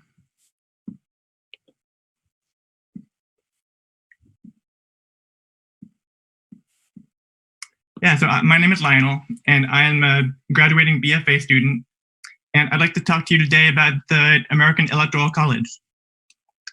Now, I did a research project last year that revealed how the Electoral College of the United States, in my own words at the time, perpetuated the erasure of many votes of citizens. This is due to many things, including the layout of states' electoral districts and as well as unreliable voting mechanisms.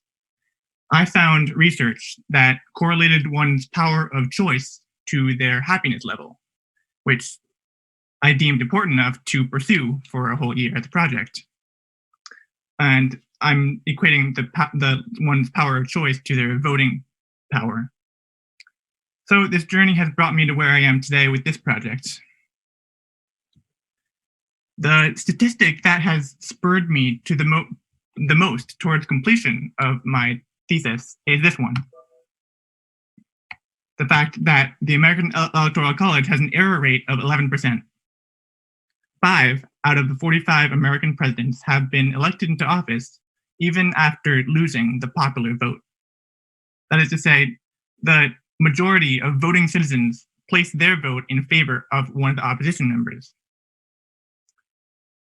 In my aforementioned research paper, I equated the action of voting to placing trust into.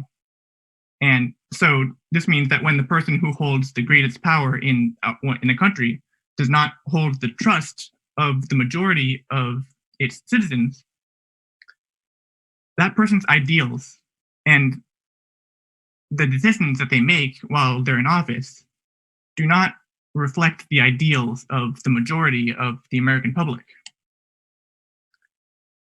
This is very important to me because it affects their happiness levels at a massive scale. The main message I'd like to send to my work is we have to change the US's voting system on a fundamental level in order to address this. And to highlight that, I decided to focus on a few alternative voting systems that we might be able to use and that are in use around the world as well, to examine and compare and contrast them against our current first past the post system. Now, don't get me wrong, changing our voting system would hardly fix the entire problem, but it's a good start, and it would allow further things to be implemented towards a systematic change. So this is where my project comes in. Change the Vote is an interactive narrative. In it, the user chooses set responses to converse in a chat room, like Discord or Slack, with characters who embody the personalities of these alternative voting systems. Now, that's a lot to unpack in one sentence, so let's reiterate. As a user, you are guided along a fairly set path on Rails. Every so often, a choice comes up, and you are meant to choose one in order to say something to the other characters in this chat room. Over the course of this narrative, you're going to be introduced to these new characters, and you'll develop relationships with them. And through these story events and through crises happening in their fictional lives, you will be prompted at the end of that to, first of all, vote in the coming 2020 election, and second of all, be prompted to date one of these characters. And through the action of dating, you'll essentially be saying, oh, I like this voting system the best. And as you can see in this slide here, bots exist in this server as well, in this fake server as well, to help ease the introduction process and to help educate the user. In this instance, the character of Uncle Sam is trying to introduce himself to you, and this bot comes in and tries to ease the introduction by introducing you to the first past the post system, who Uncle Sam represents. In addition to first past the post system, in which you can only choose one candidate, you'll be able to interact with the characters of approval vote, the system in which you can choose multiple candidates, and ranked choice vote, in the system in which you can rank your choices first, second, and so on. And in addition to plenty of other cameos. Throughout this narrative, characters will throw out controversial statements as well, and some of it might be disputed by a neutral bot, a fact checker bot character. This character will guide the user on the right path towards enlightenment, or towards education, I should say, and by providing bipartisan online sources to help them and to prompt self-induced research as well on these topics that I'm presenting.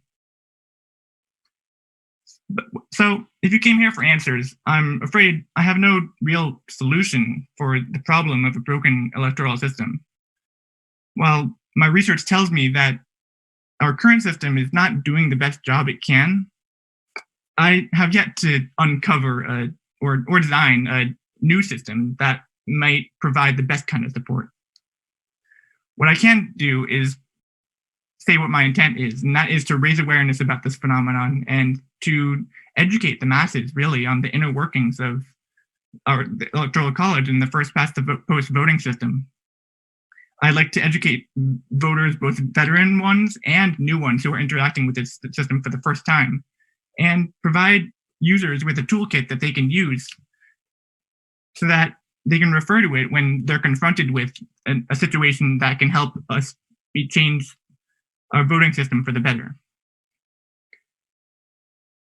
So, and also I should mention in my project, it's available online. That was a major hallmark of one of the first things that I wanted to do was be available online for everyone and on mobile as well, so that it's more accessible to the general public.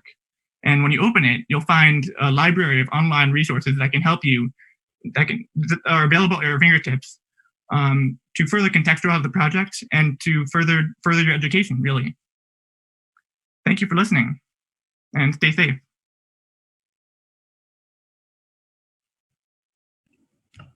Thank you so much, Lionel. Now I would like to introduce Akshansh, who is a MFA student.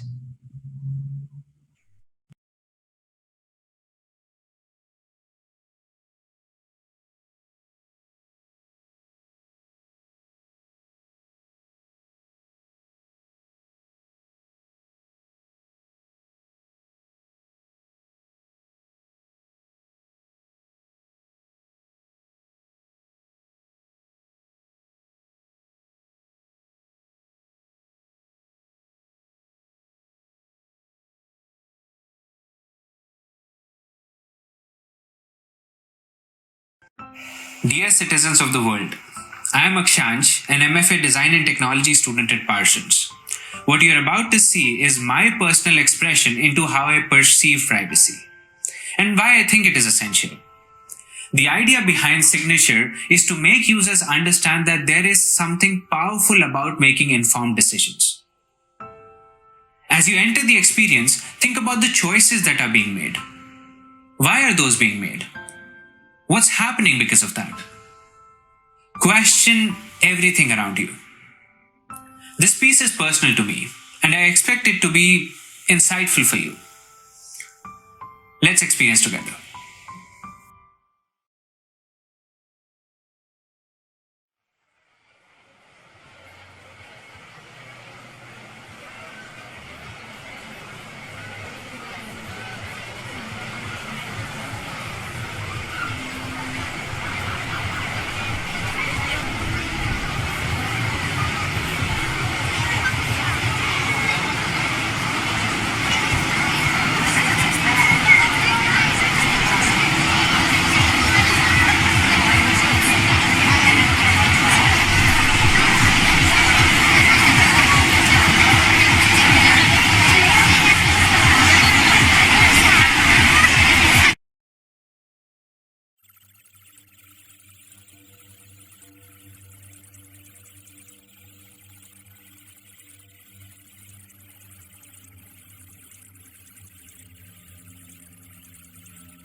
What you saw was my take on expressing the importance of personal data.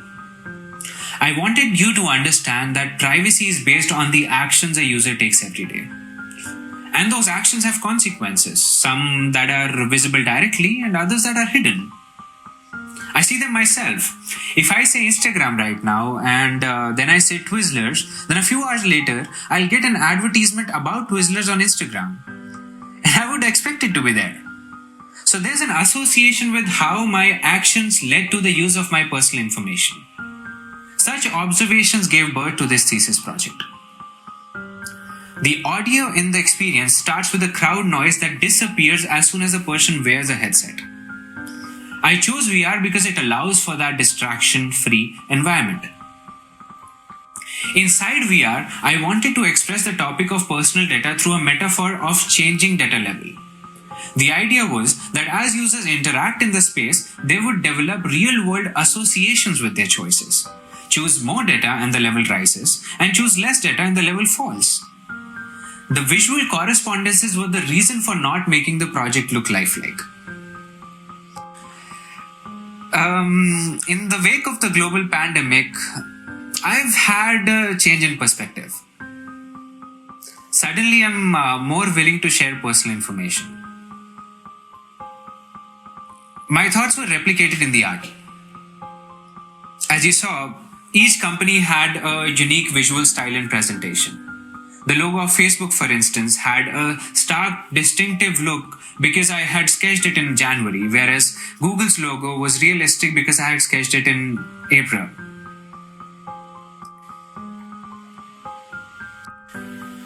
I am someone who has transitioned from products, services, procedures, customers, to emotions, causes, social issues, and cultures. These are the kind of terms that were not there in my vocabulary.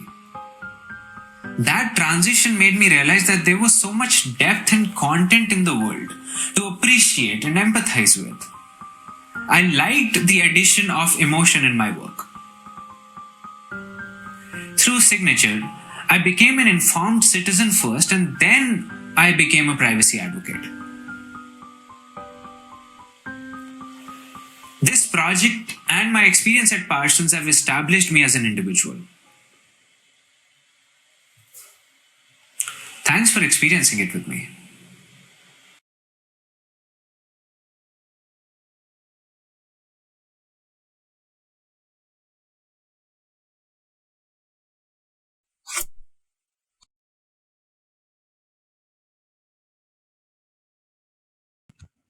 Thank you so much, Akshansh. Now I would like to introduce Ming, who is also an MFA student. Hi. Share screen.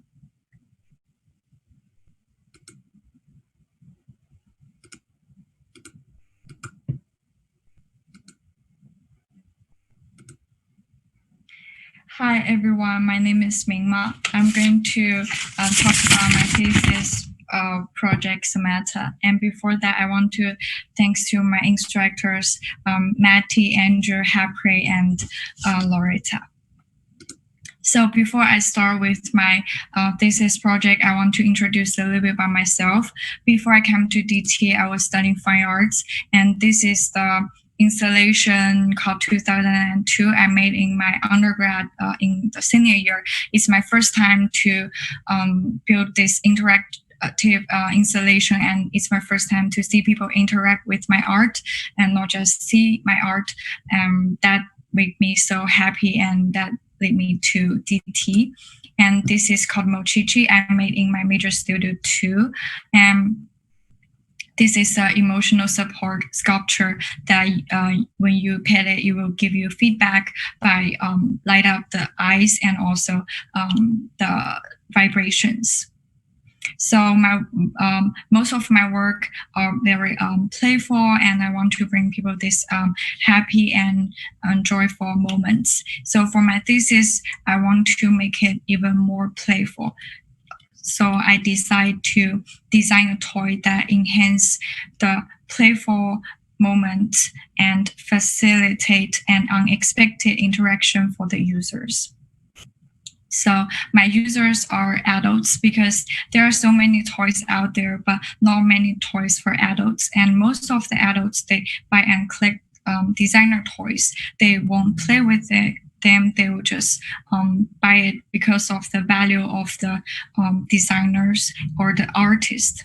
So I really think play is a crucial part of the learning process. And we see a lot of the educators emphasize on how children can learn to play.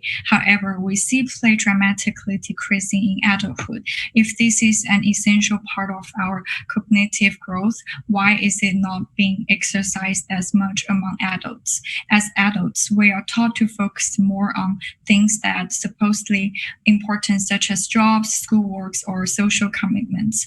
Often the importance of play is being ignored and lost in many young adults' life. So in my thesis, I decided to create this musical toy. I made this in my thesis 1. It's called Melolo. I designed the form and I explored the material, and I even put musical components inside it and test with many users. And I even made a music video and a face filter for Melolo. But from this, I see a very important part is missing with Melolo, that is the playful moment. Because I want it be a playful toy, but Melolo is just like another designer toy, and I add some interaction into it. So in my thesis studio 2, I decided to totally change the form. I just go back to my research and I see those very famous and amazing child toy like Lego, wooden block, or Chinese tangram. They are all have like simple shapes, but children can build it into any form or any scale they want with no limitations. And that is what I want in my toy, Samantha. Samantha is a musical toy which allows people to build into any form they desire. When users combine the 5 parts and play with the final form they created, it will have random sounds come out. And the goal of Samantha is to bring people an open-ended, unlimited creative journey and encourage them to explore the endless possibilities through the experience of creating music with simple toys. And next, I'm going to show you a video of how to play with Samantha.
So I'm going to share you with my journey of finding the form of Samantha. And these 2 images are the very early stage of the prototype of Samantha. And at the beginning, I was so lost, and I don't know I don't know where to start, because to change a lot from Melolo to Samata is a very big change. And this is the second prototype. Because I really don't know, I even want to step back. But this prototype is just like another Melolo with like marshmallow-like. I just add like 5 other different elements with it. But what I've learned from this prototype is that I find out I can use magnet to connect them together. And I even like try to explore with those simple geometry shapes, like but it's just too obvious to see those geometry shapes. So I want to make it a little bit more abstract. I have this prototype. They are very abstract, but they just don't seem they have connection with each other. I still feel like something is missing from this prototype. Then I feel like maybe I should add some symbol to make it looks like a creature when they create together in the final. So I add some like horn-like elements or tail-like elements. But when it come out, I decide to change it, because the goal of Samata is to invite the users to an unlimited creative journey. I didn't want to make a toy resemble any specific creature or objects. That's why I think it's important to make the form more abstract. So in my final form of Samata, I took the horns and the tails like form out. And this is the final form of Samata. And this is how it looks like. So for now, I want to share a little bit the journal of me to finding the sound for Samata. When I think about musical toy, the first thing I will think, oh, maybe I should make it connect with emotion, because sound is, when I think about sound, I can directly think about emotion. But when I'm doing research and do the test, I find out it's really hard to detect people's emotion reflect on sound. So I give up on this part. Then I start to explore sound with surrounding daily life objects. But then I thought it's really hard to generate emotion connections or to random sound. That is why I started music theory, which is pentatonic scale. This scale, it has 5 notes, and no matter in what order you play, these 5 notes will come out as harmonious. But I don't want to just make another music like instrumental toy. So I asked my cousin, she's very good at singing and good at music. I asked her to transform this pentatonic scale into like creature-like voice, which is like this. Wah, wah, wah, wah, wah. So that's the sound, and the technical part I use processing and Arduino and also the piezo sensor to control the toy. In the future, I wish I can put those components into my Samata, and I wish I can see people play with it and create into any form they want, use their imagination and creativity. Or I wish I can see it into a gallery to see a lot of people together to use Samata to do a small concert-like performance. And also, I want to share how the Samata name came out because I really like this undersea creature, sea butterflies, and it has another name. It's called Teco Samata.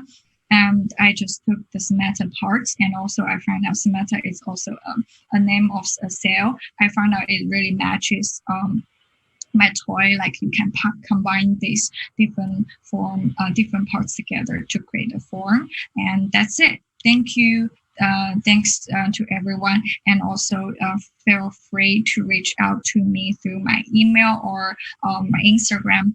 Welcome to Play My Face Filters. Thank you. Bye bye. Thank you so much, Ming. Now, for the last student speakers of the night, I would like to introduce Fan and Roy, who worked on a joint project together, and they are both MFA students.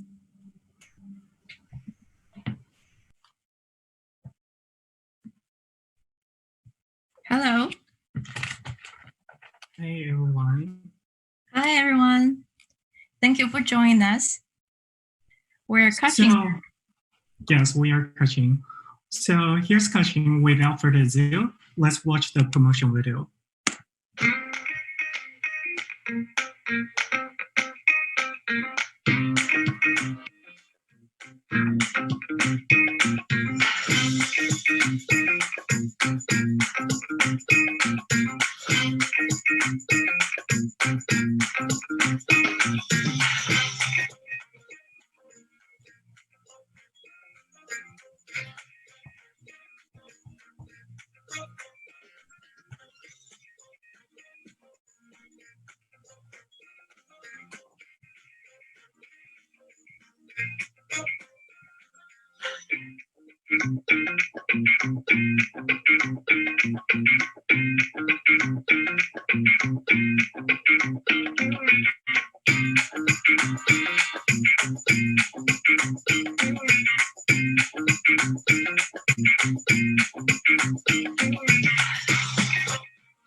All right, let's introduce ourselves a little bit from the first beginning. So my name is Roy. I'm in charge about UX design, UI design, branding, motion graphic, video shooting based on this project.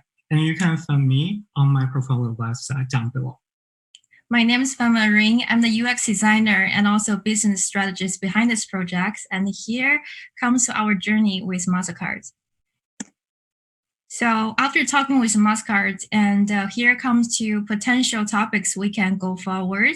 And we narrowed down to one question is how might we leverage data to make student life experience much better on campus? And we then want to focus on two main points. One is about payments, and the second one is about loyalty. And then our target group user are Gen Z from 18 to 22 years old. Why Gen Z? Because Gen Z is a growing market, 26% in US population, and they have a large spending power. Next one is we also find out that Gen Z are mostly using digital wallets. So that comes to our interactive design. And what we find is 6% of Gen Z are using credit cards, which opens up a huge business opportunity.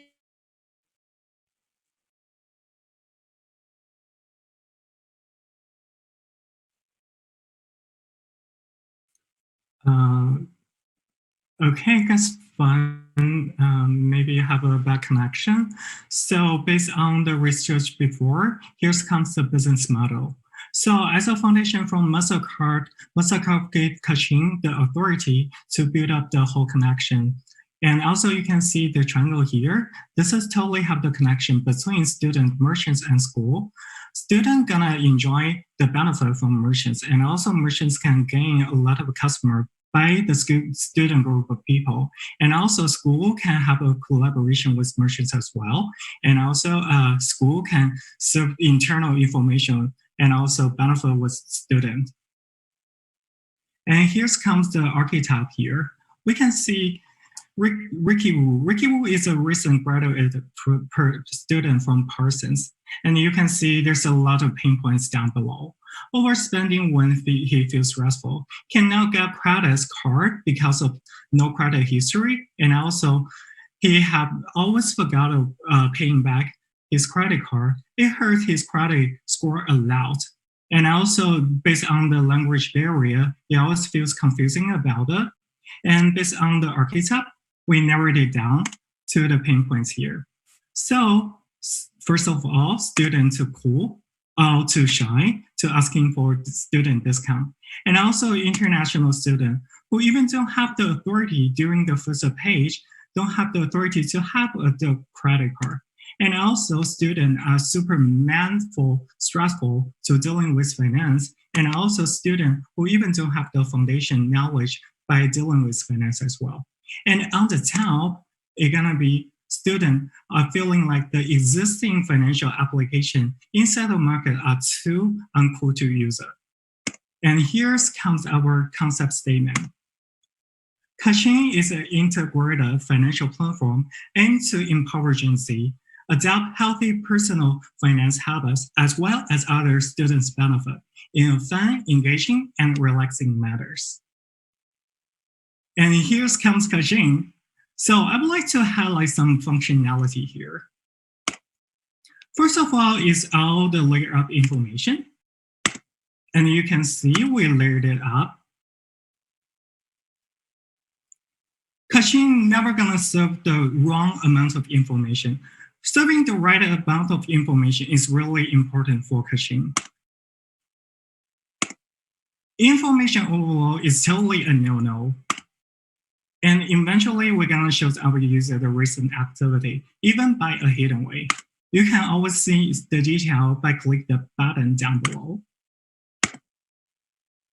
And Kaching do cares about users' needs here. By tailoring about users' needs, for example, the program keys, you can see all the internal information and find out the internal discount inside this channel. And also, you can customize it by yourself as well. By simply input your student card number, you can traveling around the shopping channel. You can see tons of Gen Z-friendly brands here and also enjoy the student discount, just to take advantage from us. And we too care not even only finance and also mental health situation, especially during this special period of time. COVID-19, we are here with you together. By singly serving you the inhale, exhale functionality, let's take a breathing exercise just to stage all the bad energy away. We can do that. And let's talk a little bit about the digital channel here. Data visualization is totally a highlight functionality inside of Kaching. By traveling around 3D to 2D-dimensional channel, you can see all the information down below. All right, let's jump into the demo part. So let's click the button, and then we jump into Kaching. First is the first-time user tutorial. You can see all the functionalities, swiping card down and up to have the specific code and join into the register. And then you're gonna verify your Kaching card and input your program name. And you can see the hidden CVV code and also find your student ID and barcode there. And then to customize the channel and jump into the program keys. Wow, you can see all the program benefit here. And also the internal events. Some of them are even free to offer to our users. And then jump into the financial page. You can see by spending to earn, you can see the points and also the graphic chart here as well. It's totally crystal clear to show our users the data. And then let's take a breathing exercise. I speed up this functionality just willing to show the time. So inhale, exhale again. All right, hold in. So how do you feel? And then, yeah, let's jump into the FICO score. All right, it seems like I do pretty good.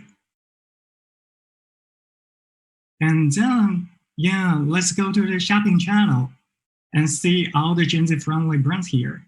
What about fashion channel? Okay, yeah, let's go to the tech channel.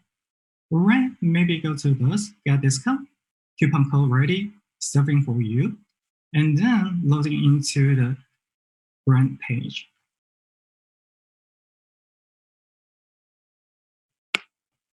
Okay, here we go. Well, maybe later.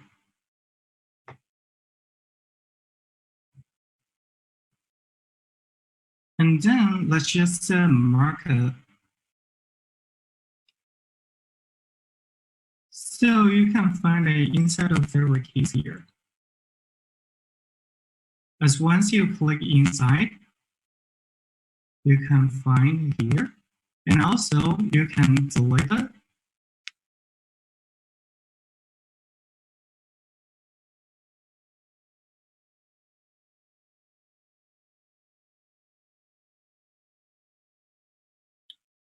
All right, let's go to the duration page. So you can always change your duration date. Not only input, and also you can click the calendar here to simply change your duration date. We empower you. Hey, Roy, I'm so sorry. We're almost out of time, so you can change. Right. Thank you. Yeah, this is a profile page. And then this is the whole journey. All right. Last but not least, I would like to thank you for our supervisor, Evan from Mastercard, and also Hapri, Loretta, Chris, and Ethan give us tons of helps. And also thank you, Stuart, Man, and Yan, give us help as well. All right, thank you guys. Thank you so much, everyone, for all the wonderful presentations. Now, I would like to move on to the Q&A session of the night. The Q&A will be moderated by Marika Yuritsma. It would go on for 15 minutes. Now, unfortunately, we don't have time to take questions from the chat. A gentle reminder that if you're not speaking, please mute and turn off your video to improve stream quality. Now, to introduce Marika. Marika Yuritsma is a creative technologist who explores ways of using emergent technologies and science to build non-traditional electronic instruments and software. She is currently a senior user experience designer at the NASA Jet Propulsion Laboratory, where she designs software for robotic space exploration.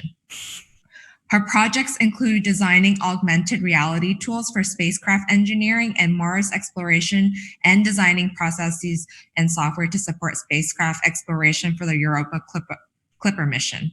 She's also a professor at the California Institute of the Arts. Marika, thank you for joining us today. The floor is yours.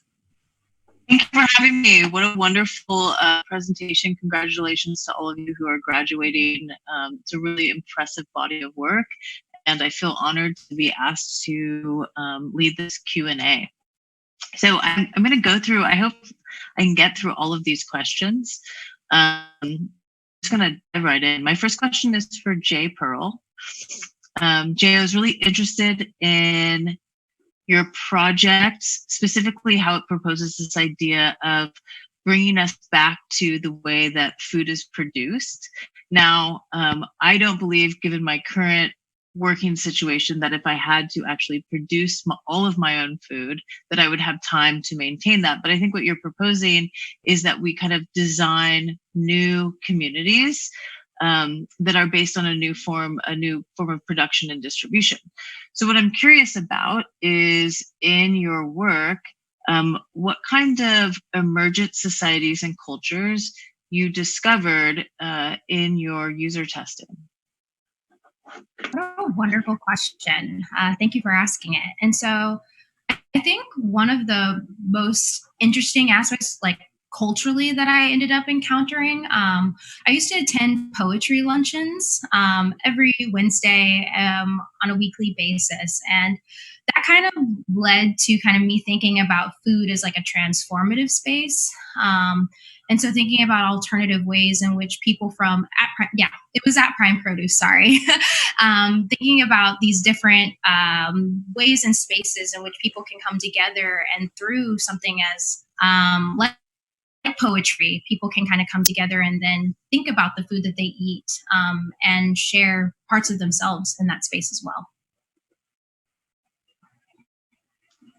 Thank you so much. I love your acknowledgement of the role of food and culture sort of interacting, and also the way that you extend that by including the role with the artist in your project. So thank you very much. Thank you. My next question is for Bex about the OctoHugs.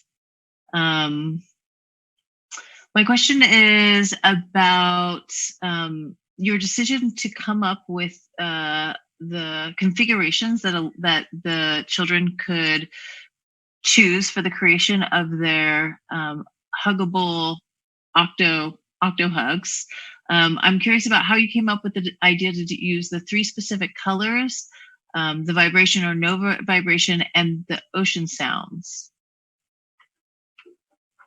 Yeah, so I guess the actual different parts of the feedback, so having the vibration, having the sounds and the lights, came from my inspiration, one of the precedents being sensory rooms.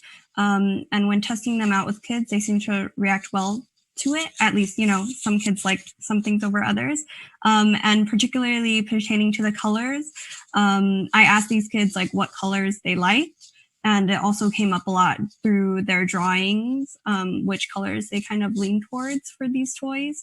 So I kind of chose from there a smaller collection. Eventually, in the end, I would like there to be, more color choices, because some kids would like to see more of like maybe a purple or more of a green color. But for this certain particular iteration of OctoHugs, I stuck with those colors since they came up the most through my research. And yeah, with the ocean sounds particularly, I wanted it to kind of relate to an octopus. And the feedback that I got from children, they seemed to like the ocean sounds in a sense. So I think maybe in the future, if there could be more sounds so kids can choose which sound they like and play them, that would be more ideal. So would you say that your decisions are kind of guided by both research, but also your means of production, and that you don't have the means to produce every possible color at this moment? Mm-hmm, exactly. Okay, that's interesting. And what's the next steps for production and distribution? So I think next steps would be to work further with children after everything, calms down with the pandemic, because I really wanted to get more into the playtesting with kids. And I've already playtested with my target audience and children with developmental disabilities. So I would like to go further with that. And I have contacted like some schools in the Bronx who would love to playtest. So I think that's my next step. Great. Looking forward to it. Thank you so much. My next question is for Bohan and his disaster emergency decision-making system. It's the research on your project is so incredibly impressive, and I love following the process that you went through. There were some things that you posted I took screenshots of because they were very relevant to the work that I do with artificial intelligence. So Bohan, I was curious, with all of this planning that you've done and these ideas that you've come up with, what do you think the riskiest assumptions about your project are, since you are just at the point where you would start introducing it and testing? What are you going to be looking specifically to test for? Well, I think I will answer this question through 2 perspectives. One thing is from the hardware, and the hardware is basically the reliable of the technology.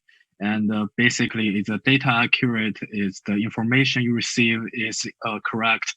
And it is a live update. And so these are really depends on a lot of factors, because one of the things based on my interview, the reason that the first responder still rely on dog or puppy and to find a missing person after natural disaster, because technology like radar or ultrasonic, and they require specific condition to make them to work. So I think like the challenge to implement this design system in the future is one thing is definitely the hardware reliability.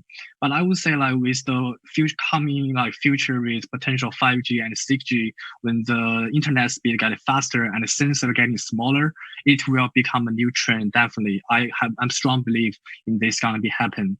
And from the software, I think it's more about how people are going to use AI, and is the AI robust enough, and is the data accurate can we eliminate all the biases? Can we trust the result of the AI? And I think those are some broad challenges we have. And for more technical challenging is how can I integrate into those miscellaneous pieces all together? Because one problem I found is all the system right now are fragmented. So, and what I'm trying to do here is come up with an integrated system. But in order to do an integrated system, we are trying to connect the dot all together. So I think that would be another challenge I will face. I have a follow-up question for you. So assuming that we at some point get to a part with the technical hardware and with the web capabilities and the AI models are highly performant, there's still always this unexpected element of whether users are going to adopt it, especially with AI. There's questions of trust and a need for transparency. So I'm wondering in more of the user realm, if you have any questions, say you did a testing session where you faked everything. So everything was essentially running perfect.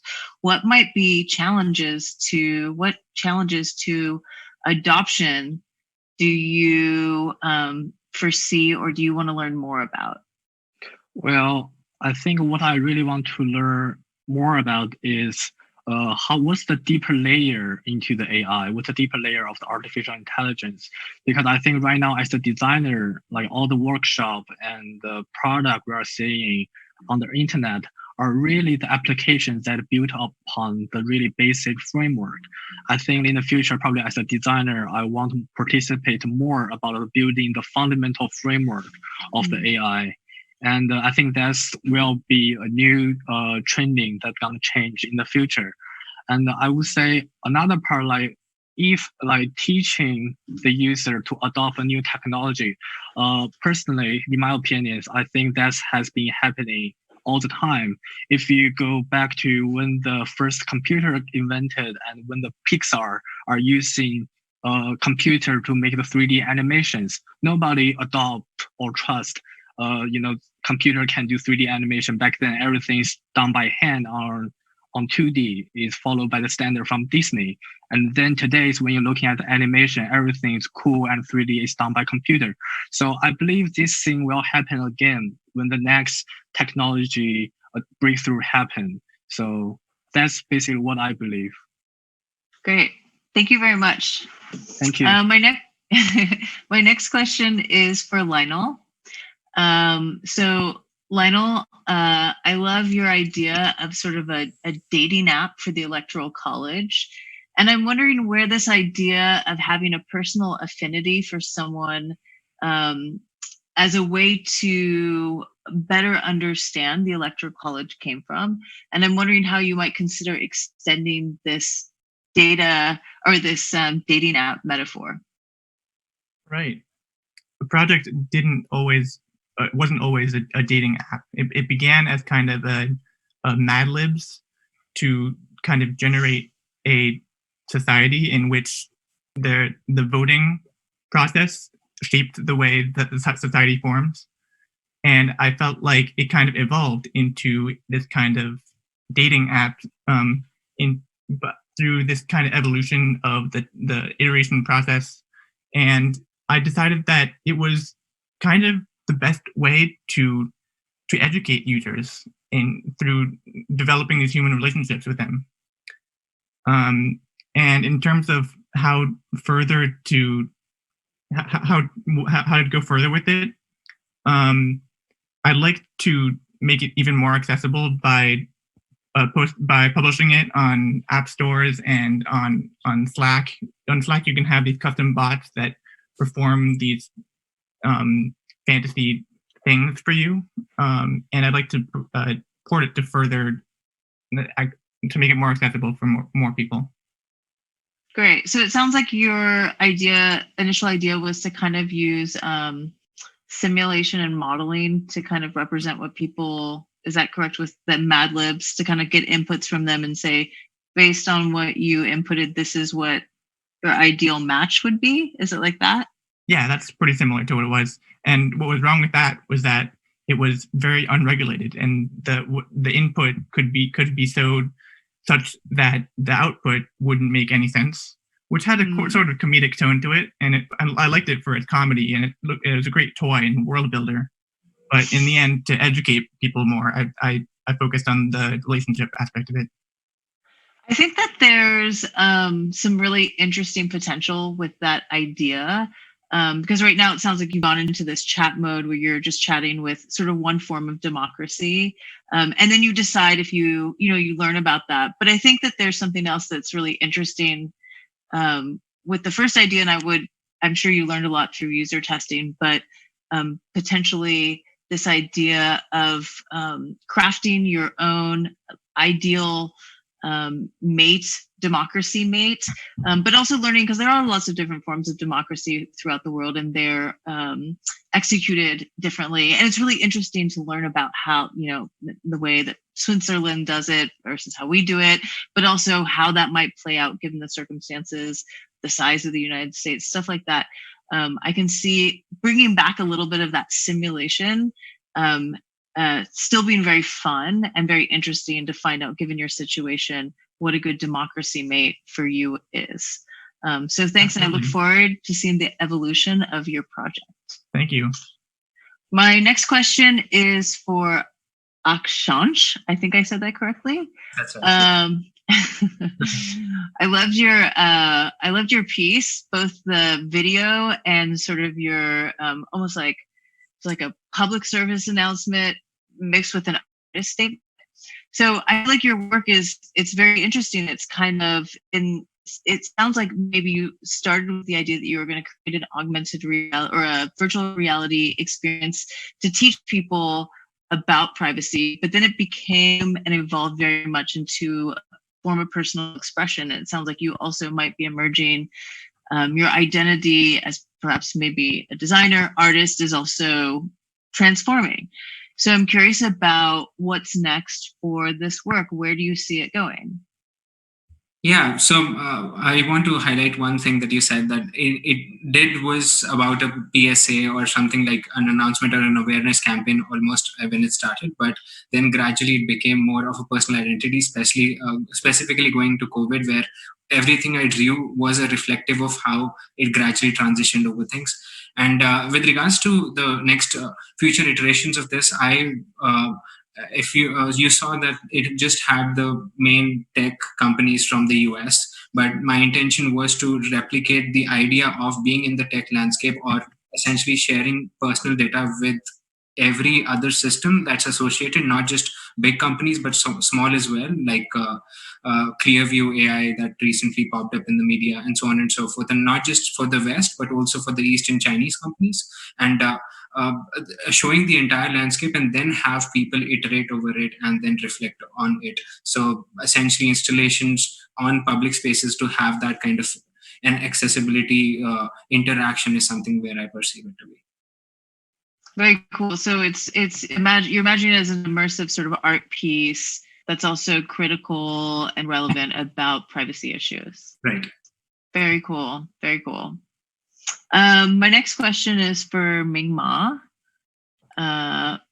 Ming, I'm super excited about your work as a musician and a creator of non-traditional instruments. I was absolutely delighted by the project, and also your video is so cute.